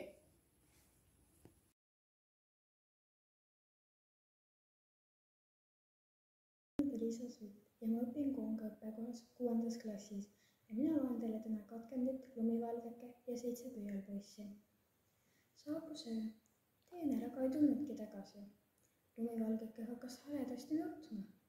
Ihu üksinda pimedas metsas tundus talle, et igast suunast jälgivad teda kohutavad silmad. Ning ta kuulis enda ümber hääli ja sahinaid, mis panid ta südame hirmust värisema. Viimaks sai väsimust tüdrukust võitu ning ta jäi puu alla kerre tõmbunult magama. Kui tuni oli rahutu, iga natukese aja pärast võpatas ta ärkvele ja puuris pilguga ümbritsevat pimedust. Mitu korda tundus talle, et miski või keegi oli teda magamise ajal puudutanud. Viimaks äratas koit metsalindude lauluga. Algas uus päev. Ka Lumivalgeke ärkas. Kogu maailm elustus ja tütarlaps mõistis, kui põhjendamatu oli tema hirm öösel olnud. Tihedalt tema ümber kasvavad puud moodustasid aga justkui läbitungimatu seina. Ümbrust lähemalt uurides sattus ta juhuslikult ühele teerajale ning hakkas lootusrikkalt seda mööda astuma. Ta kõndis ja kõndis, kuni jõudis lagendikule, kus seisis naljakas majake, millel oli ebatavaliselt väike uks, väikesed aknad ja väike korsten. Ühesõnaga, maja oli tervenisti tavalisest majast hulga väiksem. Mina olen Karolin ja ma õpin 6. klassis. Mina loen Usbeki muinasjutu Tartu tütarlaps. Kord enne muistsel ajal elasid Eit ja Taat. Neil oli ainult üks poeg. Kui Eite ja Taati ära surid, pidi poiss minema ise endale leiba teenima. Temast sai sulast poiss võõraste inimeste juures. Stepis karjaga rännates tuli tal palju vaeva näha ja muremõtteid mõlgutada. Kui aastad möödusid ja poiss sirgus noormeheks. Stepis karjaga paimendades unistas ta, oleks mulgi hea sõbrake ja oma kari. Oleks mul vaid oma lambad, maja poleks tarvis, piisaks onnist. Ühel päeval jäi ta Stepsis magama. Unes nägi ta, et kirjusse kuuber rõivastunud keskmiskasvu ja valge habemega vanamees tuli tema juurde ja lausus: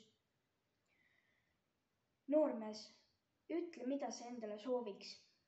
Noormees vastas: Sooviksin, et mul oleks hea sõbrake, et mul oleks oma kitse ja lambakari, maja ma ei tahaks, piisaks onnist. Mine, noormees, jõua sihile, sõnas seepeale vanamees õnnistust andes ja kadus silmist. Noormees ärkas võpatades unes. Tema lähedal polnud ühtegi hingelist, ka ühtegi sõbrakandjat polnud kusagil näha. Muretsedes ruttas ta kohe oma kitsi otsima.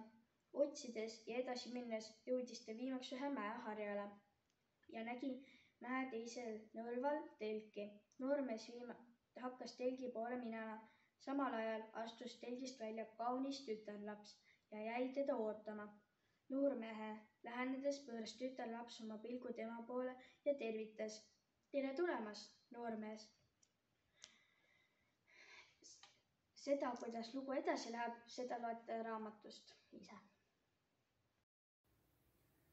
Tere, mina olen Lihula 6. klassi õpilane Grete-Liisa ja ma loen teile loo Printsess Hernetera. Elas kord prints, kes tahtis kindlasti abielluda printsessiga, ent too pidi ilmtingimata olema tõeline printsess. Prints reisis ringi kogu maailmas ja otsis õiget printsessi, kuid ühegi polnud ta rahul. Üks printsess oli tema jaoks liiga väike, teine jälle liiga suur, üks oli liiga peenike, teine jälle liiga paks. Mõned olid tema jaoks liiga tõsised ja teised jälle liiga lapsikud ja ikka mõnda edasi. Kuid eelkõige ei saanud ta kuidagi kindlaks teha, et kas tegu oli ikka tõelise printsessiga. Siis sõitis ta kurvalt koju tagasi oma vanemate, kuninganna ja kuninga juurde. Ühel õhtul oli hirmus kole ilm, lõi välku ja müristas ning vihma valas nagu oavõrrest. Järsku kuputati lossipõravale ja kuningas läks vaatama, kes seal on. Väljas seisis printsess, aga milline ta välja nägi?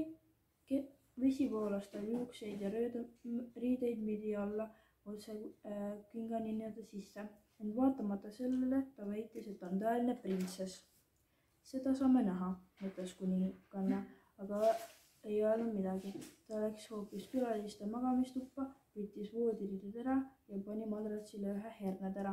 Seejärel tõi ta veel 20 madratsit ja 20 hahasuljedega täidetud magamiskotti ning asetas need omakorda herneterale. Viimaks juhatas ta printsessi tuppa ja ütles, siin võid sa magada. Järgmisel päeva hommikul lauas küsis kuninganna printsessilt, kuidas see oli maganud. Oh, hirmus halvasti, ütles printsess. Ma ei maganud peaaegu kogu öö. pidin vist küll millegi kõva asja peal lebama, nii et mul on terve keha siniseid plekke täis. See oli kole. Siis hüüdis kuninganna rõõmsalt. Sina oled tõeline printsess, siis sa tundsid läbi 20 madratsi ja 20 sulekoti ühte hernetera. Nii tundlik võib küll ainult printsess olla. Ja kõik läksid magamistuppa hernetera uudistama. Nüüd oli prints leidnud tõelise printsessi ja varsti pärast seda peeti nende toredad pulmad.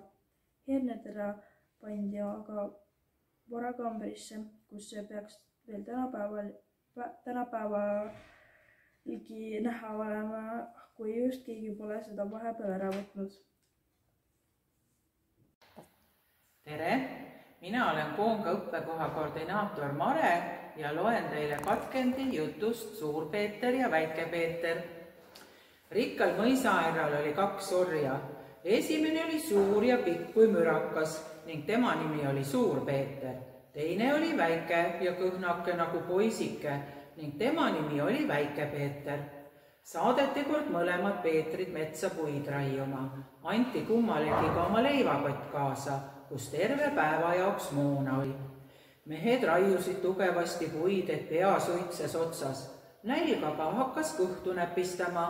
Suur-Peeter ütles, kuule, Väike-Peeter, sööme sinu leivakoti enne tühjaks, siis võtame minu oma ette. Väike-Peeter ei mõtelnud midagi paha ja ütles, sööme peale, mis me ilmaaegu siis mõlemad kotid ühe korraga lahti teeme. Hakkasidki sööma ja sõid väikese Peetri leivakoti sootuks tühjaks. Peale sööki heitsid mehed maha leiba luusse laskma. Hakkasid siis jälle vaprasti tööle ning virutasid palkidele pihta. Jällegi hakkas nälg kõhtu näpistama, iseäranis veel väikese Peetri kõhtu. Lähme nüüd jälle sööma, Suur-Peeter, palus Väike-Peeter mitu korda, aga Suurel Peetril näis kuri nõu olevat. Istusid küll maha, Suur-Peeter ei lasknud väikest Peetrit ligigi, ütles aga, kui sa mind rahule ei jäta, ma löön sind. Väike-Peeter hakkas nutma, mis ma siis söön? Vaata, seal põõsas on hiirepesa, ütles Suur-Peeter, söö see ära. Hiireliha on nälja ajal väga hea roog. Väike-Peeter läkski põõsasse ja leidis pesatäie hiirepoegi ning ütles ise endamisi, head need samadki. Manahiir aga paluma, armas mees, ära tapa mu lapsi, mis kõhutäie sa neist saad? Kui sul kord abi tarvis on, küll meie siis käepärast oleme.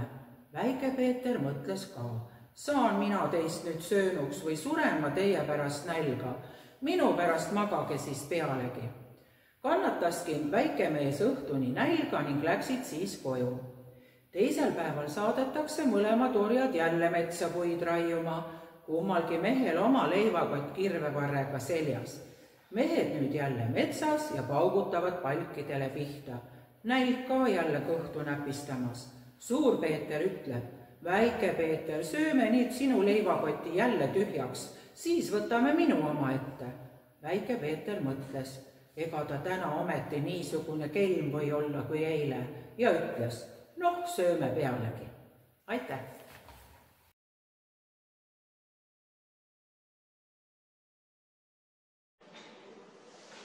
Mina olen Ilona ja loen 7. A-klassist ja loen ette väikese merevetsi. Siit väga kaugel ookeani sügavustes on üks koht, kus vesi on kristallselt läbipaistev. Seal, kuhu pole ükski laev kunagi oma ankrut heitnud, on ilusad veelused aiad, kus elavad mitmevärvilised kalad. Samuti on see merekuninga ja tema tütarte elupaik. Kõik elavad mõõtsad koos. Merineitsid on selles paradiisis õnnelikud, kui tundsid uudisimu elu vastu väljasmaa merd.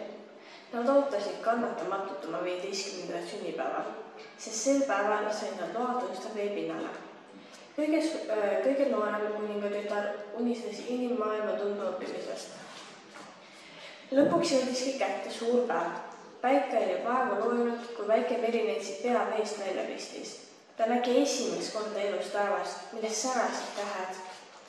Merineits märkas endast pisut eemal üht tohutut suurt tõrvikutega kaunistatud laeva, millest koostis muusika ja laulmine.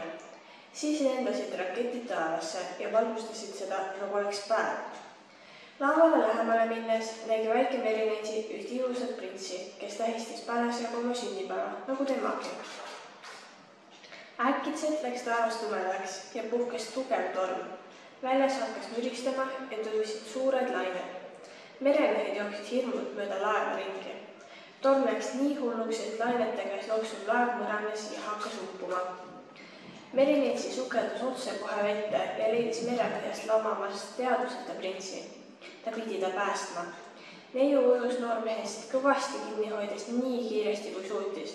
Tal õnnestus pinnale jõuda enne, kui prints oleks uppunud. Koidikuks oli torm möödas. Väike merineitsi oli printsi kaldale viinud ja vaatas teda murelikult. Noormehe käed ja jalad olid külmas kanged ja ta polnud siiani veel silmi avanud. Tüdruk täitis ühe merekarvi värske veega ja valas selle printsi suu peale. Siis tõstis ta pilgu ja nägi eemal üht tütarlast nende poole tulemas. Väike merineitsi teadis, et inimestega rääkimine on keelatud. Ta läks merre ja peitis end kivide taha. Kui neiu kohale jõudis, arvas ta, et prints on surnud, kuid noormees tuli peagi teadvusele. Ta ei mäletanud, mis temaga juhtunud oli. Minu isa on selle maa kuningas, ütles neiu. Me nägime eile öösel pealt laevahukku ja ma kõndisin praegu mööda randa, kui märkasin järsku teid. Ma olen teile väga tänulik, kõrge ausus, ütles prints. Printsess käskis oma teenritel noormehe lossi viia. Väikese merineitsi süda purunes 1000 killuks, kui ta nägi neid koostööd kaugenemas. Ta ei pannud tähelegi, et mina tema elu päästsin. Suured pisarad veeresid mööda tema põski alla. Ta oli armunud. 7. B-klassi õpilane Markus ja ma loen teile Väike hirv ja suur tiiger. Elas kord väike hirv. Ta läks relvakule rohtu sööma. Sealt möödus suur tiiger. Hirveke tardus hirmust. Mis pidi ta tegema? Ära joosta polnud võimalik. Kogu oma julgust kokku võttes otsustas väike hirv vägevat tiigrit ninapidi vedada. Ta tegi nagu polekski ta tiigrit märganud ja sõi rahulikult edasi. Tiiger oli üllatunud. Miks ei jookse see loom minu eest ära? Näib, et ta ei karda mind, mõtles ta. Läks lähemale ja ütles, tere minu armas, miks on sul sellised kummalised sarved peas? Selleks, et saaksin tiigrit paremini tükkideks rebida, vastas hirv. Tiiger kohkus. Aga miks on sinu nahal sellised valged laigud, küsis ta edasi. Iga kord, kui mõne tiigri ära söön, tuleb mul üks selline plekk juurde.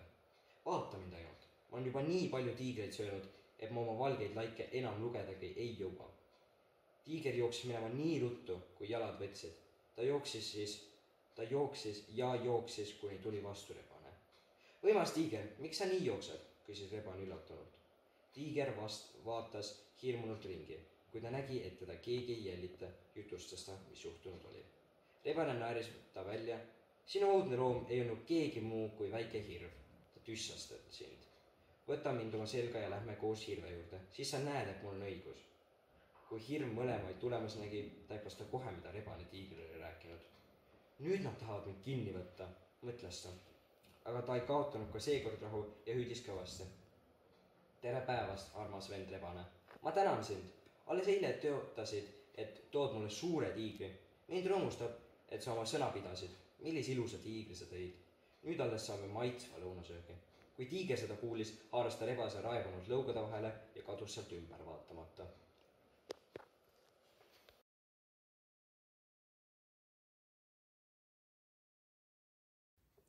Tere, mina olen Maia, Lihula 8. A-st ja mina loen Punamütsike Vennad Grimmilt poolt. Oli kord üks väike tüdruk. Ta oli igaühele armas, kes talle ainult otsa vaatas. Kõige armsam aga oma vanaemale, kes ei teadnud üldsegi, mis kõik lapsele oleks ära andnud. Ükskord ta kinkis temale punasest sametist mütsikese ja et see talle nii hästi sobis ja et tüdruk midagi muud enam ei tahtnudki pähe panna, hüüti teda nüüd punamütsikeseks.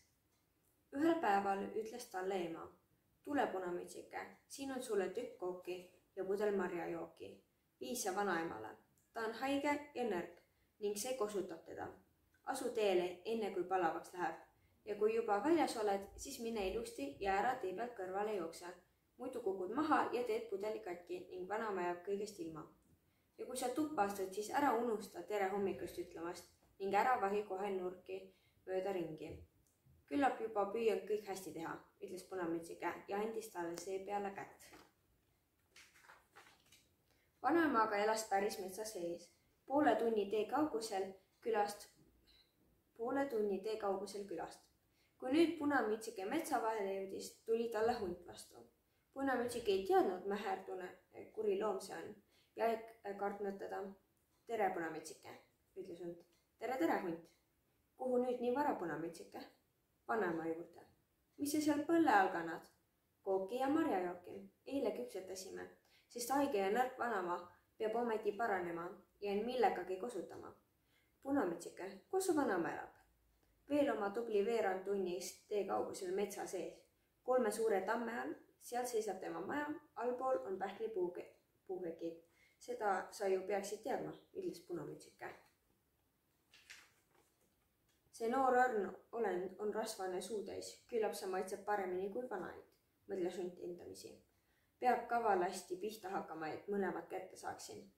Siis käis ta viibukese Punamütsikese kõrval viimaks ütles. Punamütsike, vaata ometi neid ilusaid lille, mis siin eetsevad. Miks sa kordagi ringi ei vaata? Ma arvan, et sa ei kuulegi, kuidas linnukesed nii armsasti laulavad.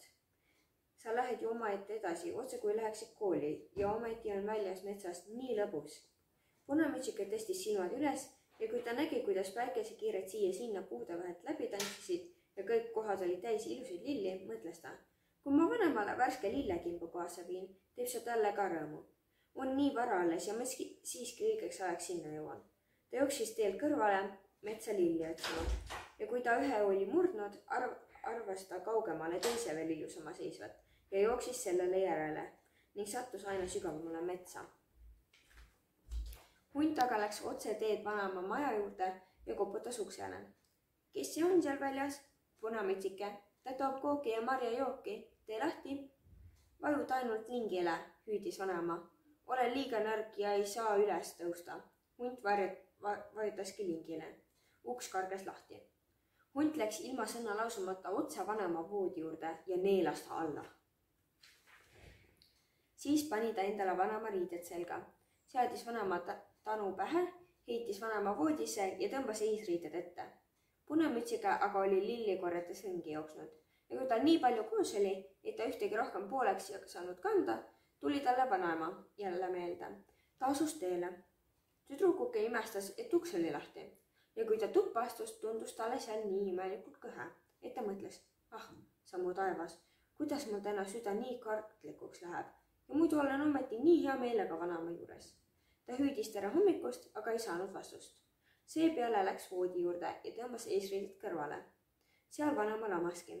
Ta oli tanu sügavasti pähe tõmmanud ja paistis nii iseäralik.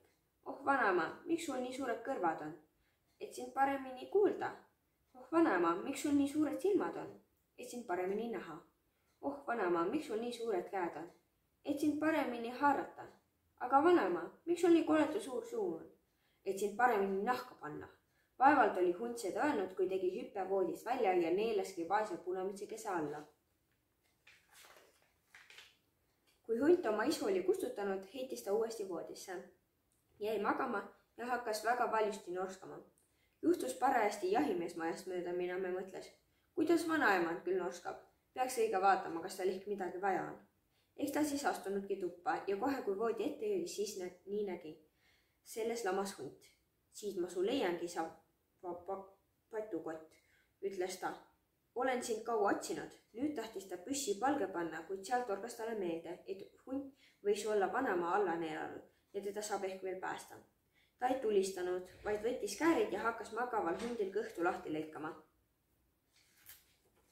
Niipea, kui ta 2-3 lõiget oli teinud, nägi ta Punamütsikest välkuvat ja veel 2-3 lõiget. Seal hüppas tüdruk välja ja hüüdis. Kuidas ma olin ehmunud, kui pime oli hundi kõhus. Siis tuli elusalt välja ka elatunud vanaemake ja suutis vaevalt hingata. Punamütsike aga tõi kähku suuri kive, nendega nad täitsid hundil kõhu ja niipea, kui see unest ärkas, tahtis ta minema valksata, aga kivid olid nii rasked, et ta sealsamas maha langes ja enese surnuks kukkus. Seal siis olid kõik 3 õnnega koos. Jahimees tõmbas hundil naha maha ja läks sellega koju. Vanaema sõi koogi ja jõi marjajoogi, mis Punamütsike oli tulnud ja kostus jällegi. aga Punamütsike mõtles, elu ilmaski ära taha enam üksinda teelt kõrvale metsa joosta, kui ema selle sulle on ära keelanud. Ma olen Lihula kooli 8. B-klassi õpilane Laura ja ma loen teile Kuldkehare 3 karu. Keset metsa ühes ilusas mäes, mille üle pererahva siseväga uhke oli, elasid kord 3 karu. Üks neist oli suur isakaru, teine keskmise suurusega emakaru ja kolmas tilluke karupoeg. Ühel hommikul, kui nende hommikusöögipuder oli söömiseks veel liiga kuum, otsustasid karud metsa jalutama minna. Selles samas metsas jalutas ka väike tüdruk, keda hüüti Kuldkeharaks. Kui ta oli kõndides teelt eksinud, puude vahelt läbi astunud, nägi ta enda ees 3 karu maja. Ta koputus uksele, aga kuna keegi ei vastanud, siis lükkas ta ukse lahti ja astus sisse. Majas sees nägi ta kaetud söögilauda ja sellel 3 pudrukaussi. Kõigepealt maitses tüdruk putru esimesest kausist. See puder oli liiga kuum, hüüdis ta. Seejärel proovis ta putru teisest kausist. See puder oli liiga külm, kurtis ta. Lõpuks proovis ta putru 3. kausist. See oli maitsev ja parajalt soe. See puder on täpselt paras, põhkas tüdruk ja see kõik ära. Kui puder otsa sai, tundis Kuldkehar ennast liigsest söömisest väsinuna. Tüdruk läks ilutuppa hinge tõmbama ja nägi seal 3 tooli. Ta istus esimese tooli peale jalgu puhkama. See tool oli liiga suur, vingus ta. Tüdruk tõusis ja proovis teist tooli. See oli esimesest väiksem, aga siiski. See tool on ka liiga suur, pahurdas ta. Siis proovis ta 3. kõige väiksemat tooli. See tool on just paras, ütles ta. Aga kui ta tooli peale istus, purunes see tükkideks. Selleks ajaks oli Kuldkehar juba nii väsinud, et otsis kohta, kus paata. Tüdruk läks trepist üles magamistubadesse. Esimest voodit pidas ta liiga kõvaks ja liiga ebamugavaks. Teine voodi oli tema arvast liiga pehme ja natuke liiga mugav. Aga 3. voodi oli ideaalne ja tüdruk vajus sügavast sunne. Just samal ajal jõudsid karud metsast kodu tagasi. Kööki astudes nägid nad oma pudrukaussides jäetud lusikaid ja 3. kauss, mis oli hoopis tühi. Kes on minu putru söönud, urises isakaru. Kes on minu putru söönud, küsis emakaru. Lõpuks hüüatas karupoeg. Kes on minu putru söönud ja selle kõik kinni pistnud? 3 karu läksid nüüd edasi elutuppa, kus nad märkasid, et keegi oli nende toolide peal istunud. Kes on minu tooli peal istunud, ulgus isakaru. Kes on minu tooli peal istunud, imestas emakaru. Karupoeg hüüatas. Kes on minu tooli peal istunud, selle tükkideks lõhkunud? 3 karu jooksid trepist üles oma magamistube kontrollima ja nägid, et keegi oli nende voodites maganud. Kes on minu voodis maganud, möörkas isakaru. Kes on minu voodis maganud, ulatas emakaru. Lõpuks hüüatas karupoeg. Keegi on minu voodis maganud ja on ikka veel siin. Nende karjumise peale Kuldkehar ärkas. Ta oli nii hirmunud, et hüppas voodist välja ja jooksis läbi avatud akna metsa tagasi. Koju jõudes lubas tüdruk emale, et ta lähe enam mitte kunagi üksi metsa jalutama.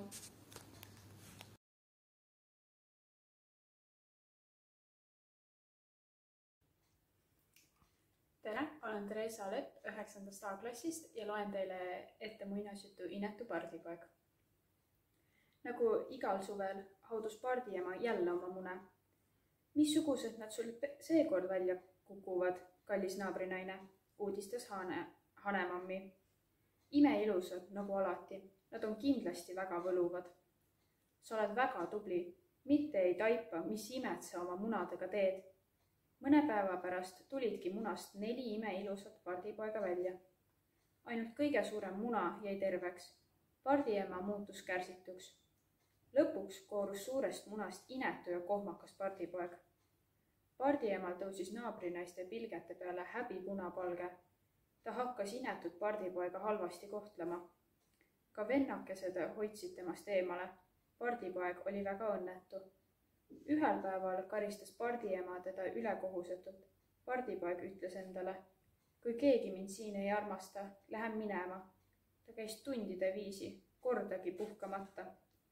Ta peatus alles ühe tiigi kaldal, et veidi keha kinnitada ja keelt kasta. Kui saabus öö, vajus pardipoeg sügavasse unne. Järgmisel päeval märkasid teda metsapardid. Hei, tulge vaatama, siin on üks võõras. Kui te mind ei taha, võin otse kohe ära minna. Võid jääda, kui tahad. Meile ei loe, et sa inetu oled. Inetu pardipoeg elas mõnda aega õnnelikult oma uute sõprade seltsis. Ühel päeval ilmusid tiigi äärde jahimehed koos koertega. Metspardid tõusid hirmunult lendu. Põmm, jahimehed said püssidega paljudele pihta. Pardipoeg püsis kõik kõrkjade vahel peidus ega julgenud end liigutada. Äkitselt nuhkis üks koer pardipoja peidukoha üles. Koer nuusutas teda hetke, kuid kõndis siis ükskõikselt minema. Ma olen nii inetu, et isegi koer ei julgenud mind hammustada, mõtles pardipoeg.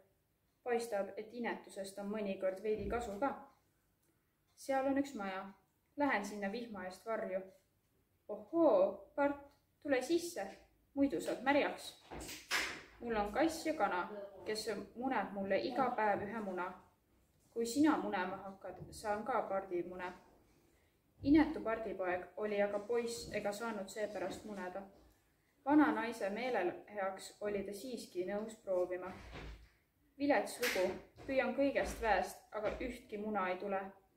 Et pardipoega munemisega hakkama ei saanud, otsustas naine ta tappa panna. Mune ta mulle ei anna, teen temast parem hüva roa. Ta tahab mind patta panna, pean siit otse kohe jalga laskma. Inetu pardipoeg hakkas aknast välja ja pages metsa. Ta jooksis kõigest väest, ei peatunud ega vaadanud kordagi tagasi. Olen jälle üksi, vahest peangi kogu eluks üksi jääma. Ta hulkus sihitult päevade kaupa ja sõi, mis ette juhtus. Lõpuks jõudis ta järve äärde, kus imetles luikede peenust ja ilu. Küll nad on ilusad, oleksin ma ometi nende moodi. Saabus talv, inetu pardipoja esimene talv. Järv külmus kinni, inetu pardipoeg ei saanud enam ujuda. Ta oli juba suremas, kui üks talumees ta üles korjas. Mees viis pardipoja koju ja näitas lastele, kes olid igavesed võrukaelad. Hanepoiss, viskame ta kuristikust alla, vaatame, kas oskab ujuda või ei. Need lapsed on väga halvad, pean siit otse kohe ära minema. Pane aken kinni, ta tahab jalga lasta, võta kinni. Pardipoeg lendles ja rabeles kõigest jõust, et laste käest pääseda. Viimaks õnnestus tal köögi ukse kaudu põgeneda. Ta jooksis mööda lund, nii kaugele kui jaksas. Palju päevi talus ta kangelaslikult külma, jäi elama ja karastus. Kui saabus kevad, läks ta järve äärde, kus oli näinud luiki. Luiged võtsid ta vastu, nagu oleks ta üks nende hulgast. Ta oli meeldivalt üllatunud, kui märkas vees oma peegelpilti. Ta oli ilus ja graatsiline nagu teisedki. Temagi oli luik. Luige muna oli lihtsalt pardipessa sattunud. Lõpuks ometi oli ta omade keskel ja ta oli kõigist kõige ilusam. Tere, mina olen Sarapuu Lihula 9. B-klassis ja loen teile külaliste leib katkeng mehe pärisõnn. Kord elasid naabruses 2 meest. Mõlemad olid ühe suured talud, aga üks oli rikas, teine vaene. Rikas tegi tööd parajasti, kõik õnnestus ta käes. Vaene algas enne päikesetõusu ja lõpetas hilja õhtul, kuid midagi ei läinud tal korda. Mis ta õhtul naabrite ette jõudis, seda tegi naaber järgmine päev kerge vaevaga tasa. Naabril oli alati salves vilja täis. Vaene pidi aga lisa tooma magasiaidast. Ühel õhtul mõtles vaene mees. Katsun õigega öösiti tööd teha, ehk jõuan sedaviisi naabrile järele. Rakendas uuesti härjad adraette ja läks taas väljale kündma. Jõudis vaaga naabri põlluni ja märkas, et ka seal keegi künnab. Kas sa näed? Arutas mees. Ka naaber öösi väljas. Sellest see rikkus tuleb. Pidas härjad kinni ja läks naabrit vaatama. Ei olnudki naaber ise. Hall vanamees oli, kes kündis paari hallide härgadega. Kes sa oled? Küsis mees poolkohkunud. Hea vaim või paha vaim? Ei ole kumbki, vastas hall vanamees. Olen naabri õnn. Imerik küll, kurvastas mees. Naabri põllul töötab tema õnn. Minul ei ole õnne. Sina ei tunne oma õnne, õpetas nüüd võõras. Mine homme õhtul Kopli suure kase alla, seal näed oma päris õnne. Järgmisel õhtul läks vaene naaber Kopli suure kase alla ja jäi ootama oma õnne. Kesköpaiku nägi ta kaseladval halli mehikest, kelle ümber surusid sääsed. Hall mehike mõõtis ja kaalus neile midagi kätte. mees vaatas võõra tegevust tükk aega pealt, kuni see kaseladalt kadus. Siis hakkas kodu poole sammuma, aga mõistnud midagi arvata. Viimaks mõistis. Naabrin oli põllutöös, tema oli kauplemises. Mida see mõõtmine ja kaalumine muidu tähendab? Kohe andis mees talu käest ja asutas poe. Kuidas hakkas nüüd kõik hästi minema? Mees ei võinud arvatagi, et ta nii osav on kauplema. Rikkus kasvas silmanähtavalt. Ei olnud vaja enne päikesetõuse tõusta ega pärast loojaminekut tööd teha. Kõigega saadi hakkama parajasti töötades. See tuli kõik sellest, et mees oli leidnud oma pärisõnne. Mees jäi osavaks kaupmeheks surmani, et tema suguvõsas oli mitu põlve häid ning jõukaid kaupmehi. Aitäh!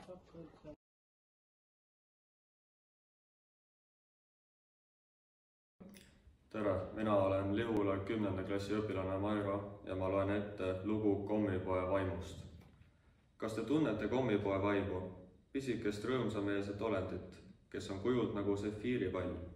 Ta lõhnab nagu šokolaad ning tema imepärase mustriga rüüm meenutab karamellkommide krõbisevat paberit.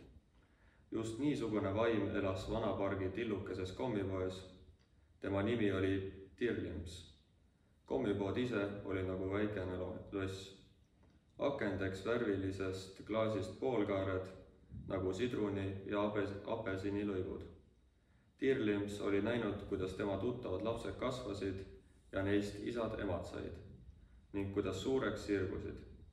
Tema esimesi tuttavaid kutsuti juba vanaemadeks, vanaisadeks.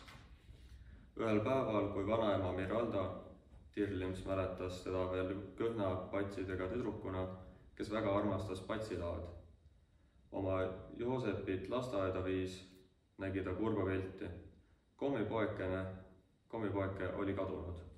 Ainult iidsed pargipuud painutasid oma ladvad tühja platsi kohal kokku ja leinasid. Nojah, nüüd on see käes, ohkas vanaema. Kõik need super- ja hüpermarketid on võitnud. Maha lõikusid minu armsa kommipoe. Joosepil oli samuti väga kahju. Talle osteti koduteel tihti mõni maiustus. Pealegi oli poeke ise nii armas. Nüüd ei saagi läbi kollase akna parki vaadata, kurvastas Joosep, ja niisugust lõhna pole kusagil mujal. Aga Tirlims oli lausa kodutuks jäänud. Ta kõssitas kurvalt tühjal platsil ning vaatas oma peos kollaseid ja oranže klaasikilde. Siis märkas väike vaim Joosepit ja ta vanaema. Lähen nendega kaasa, mõtles Tirlims ja sättis end Joosepi mütsituti sisse istuma. Vanaema ja poisi ninna hõljus šokolaadilõhn, aga kus see tuli, ei osanud nad aimata. Lasteaias tahtis Joosep enne rühmatuppa minekut loodustoast läbi käia. Tal oli papagoidele teri ja meriseale kapsalehti kaasas. Vanaema, palun anna mu lutsukas. Söön selle pärast loomade toitmist ära. Vanaema pani kommi lauale, kilpkonnad terraariumi kõrvale ja nad pöördusid ümber, et papagoidele teri liputada. Oh, kui mõnus tuba, mõtles Tirlims. Loodustoas ringi vaadates. Ta kooris laual oleva kommi hajameelselt paberist välja ning pistis põske. Magusapu maitse tekitas pisikesele vaimule koduse tunde. Kilpkonn tuli imepärast külalist läbi klaasseina uudistama. Tirlims lehvitas talle ja neelas viimse kommiraasu alla. Ka papagoid vahtisid teda uudishimulikult ja krääksusid. Tervist, tervist. Siis märkas vaim, et Joosep on loomade toitmise lõpetanud ning läheb oma kommi võtma, lutsukat, mille viimase killu ta just oli alla neelanud. Ruttu võlus ta paberisse uue kommi, aga kiiruga tehtuna läks võlumine natuke nihu ja karamelli asemel sai paberisse nüüd hoopis sefiiršokolaadis. Vaata, vanaema, paber on kirsi karamelli oma, aga sees on hoopis niisugune komm, hüüdis Joosep. Küllap on pakkimisel mingi segadus tekkinud, arvas vanaema ning saatis Joosepi rühmatuppa. Tirlimsil oli natuke häbi, et tal võlumine nagu kord ja kohus ei õnnestunud. Ega ma alati nii saamatu ole. Võlumine õnnestub mul peaaegu alati. Kas te võtate mu enda juurde elama? Jäin täna kodutuks. papagoid noogutasid talle sõbralikult ja kilpkonn, merisiga ning kaladki paistsid rahul olevat. Nõnda jäi Tirlims lasteaia looduse tuppa elama. Kui sa seal šokolaadilõhna tunned, siis tea, milles asi.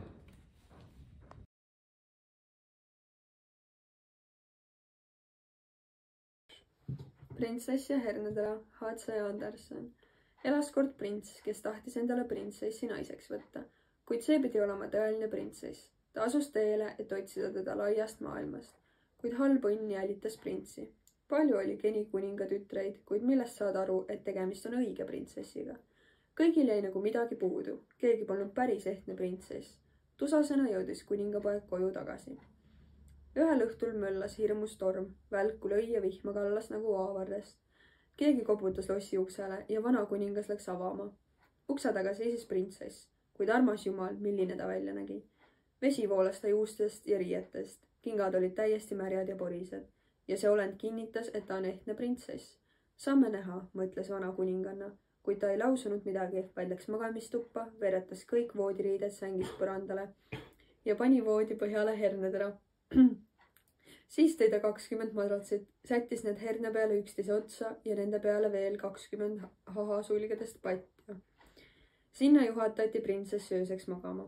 Hommikul tulid kuninganna ja õuedaamid tuppa teda tervitama ja küsisid, kuidas ta maganud oli. Oh, hirmus halvasti, ei ole kogu öö silma kinni saanud. Jumal teab, mis siin voodis on, kuid midagi nii kõva on külje all, et kõik kohad on siniseid plekke täis.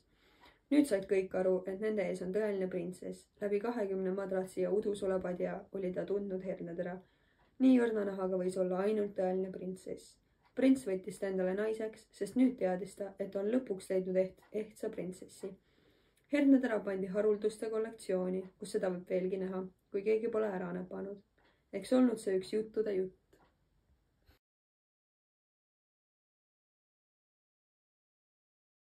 Tere, mina olen Rando Pikmets. Olen Lääneranna gümnaasiumi 12. klassist. Ma loen siis teile ühe lõigu muinasjutust Tobuk Ivan. See on siis üks minu lapsepõlve lemmikuid. Elas kord Tobuk Ivan, muidu kena poiss, aga kõik, mis ta ette võttis, kukkus naljakalt välja. Mitte nii nagu teistel inimestel. Üks talumees võttis ta enda juurde sulaseks, ise aga koos naisega valmistus linna sõitma. Naine ütles Ivanile, jää sina koju, vaata laste järele ja anna neile süüa. Aga mida? Küsis Ivan. Võta vett, jahu, kartuleid, lõika peeneks ja keeda läbi. Saad suppi? Mees käskis. Valva ka ust, et lapsed metsa ei jookseks. Talumees ja tema naine sõitsid ära. Ivan ronis lavatsile ja lapsed üles. Aitas nad alla, istus ise nende selja taha ja rääkis. Nii, nüüd ma vaatangi teie järele. Lapsed istusid mõne aja põrandal ja hakkasid siis süüa küsima. Ivan tõi tarre toobri vett ja puistas selle pool kotti jahu. Möödutäie kartuleid, segas selle kõik läbi ja mõtles kuuldavalt. Aga mida peab siis peeneks lõikama? Lapsed kuulasid seda ja ehmusid. Ta lõigub vist meid peeneks. Ja nad jooksid tasakesi tarest välja. Ivan vaatas neile järele, kratsis kukalt ja arutas. Kuidas ma siis pean need järele vaatama? Ja veel ustki peab valvama, et see ära ei jookseks. Siis vaatas ta toobrit ja ütles. Sina, Leem, kee ise, mina aga lähen laste järele vaatama. Tõstis ukse hingelt, võttis endale selga ja läks metsa. Äkki tuli talle karu vastu, imestas ja mõmises. Kuule sina, miks sa puid metsa viid? Ivan jutustas talle, mis olukorras ta on. Karu istus tagumistele käppedele ja müristas naerda. Küll sa oled tobuke, ma söön su selle eest ära. Ivan aga ütles, sa söö parem lapsed ära, et nad teine kord isa-ema sõna kuulaksid ja metsa ei jookseks. Karu naeris veel kõvemini, lausa vähkres maas naeru käes. Nii rumalat pole ma veel kunagi näinud. Lähme ma näitan sind oma naisele. Hakkasidki siis karu koopa poole minema. Ivan jäi uksega mändide vahele kinni. Ah, viska see uks minema, ütles karu. olen Pille Kõmsi koolimajast ja loen teile katkendi muinasjutust Konn kuningapoeg. Kuningatütar neiuke, uks mul lahti tee. Kas sul meelest läinud on, mida palus sinult Konn? Kuningatütar neiuke, uks mulle lahti tee. Siis ütles kuningas. Mida oled korra lubanud, seda pead täitma. Mine tee uks lahti. Printsess läks ja kui ta ukse avas, hüppas Konn tuppa ja tuli tüdruku järel tema tooli juurde. Sinna jäi ta kükitama ja teatas. Tõsta mind nüüd enda kõrvale. Printsess kõhkles, kuni kuningas käskis tal sõna kuulata. Aga kui Konn toolile tõstetud, tahtis ta minna laua peale ja laua peal ütles ta. Lükka oma kuldne taldrik mulle lähemale, et saaksime mõlemad sealt süüa. Printsess lükkaski, kuigi vastumeelselt. Konn sõi hea isuga, kuid kuningatütrele jäi iga toidupala kurku kinni. Lõpuks ütles Konn. Nüüd on mul kõht täis ja ma olen väsinud. Vii mind oma tuppa, tee siidist voodi korda, et ma võiksin magama heita. Kuningatütar hakkas nutma. Ta kartis külma ja märga Konna, keda ta ei julgenud puudutadagi. Nüüd pidi see magama tema ilusas puhtas toas. Kuid kuningas pahandas ja ütles. Ei tohi põlata seda, kes on sind hädas aidanud. Lõpuks võttis printsess 2 sõrmega Konnast kinni, viis oma tuppa ja pani nurka maha. Kohe, kui kuningatütar oli voodisse pikal heitnud, tuli Konn tapsudes tema asemäärde ja ütles. Olen väsinud ja tahan magada samamoodi nagu sinagi. Tõsta meid enda juurde, muidu kaeban su isale. Printsess vihastas, haaras Konnast kinni, viskas ta vastu seina ning hüüdis. Maga nüüd seal, rumal Konn. Sel hetkel, kui Konn maha kukkus, polnudki seal enam Konna, vaid nägus kuningapoeg, kellel olid ilusad sõbralikud silmad.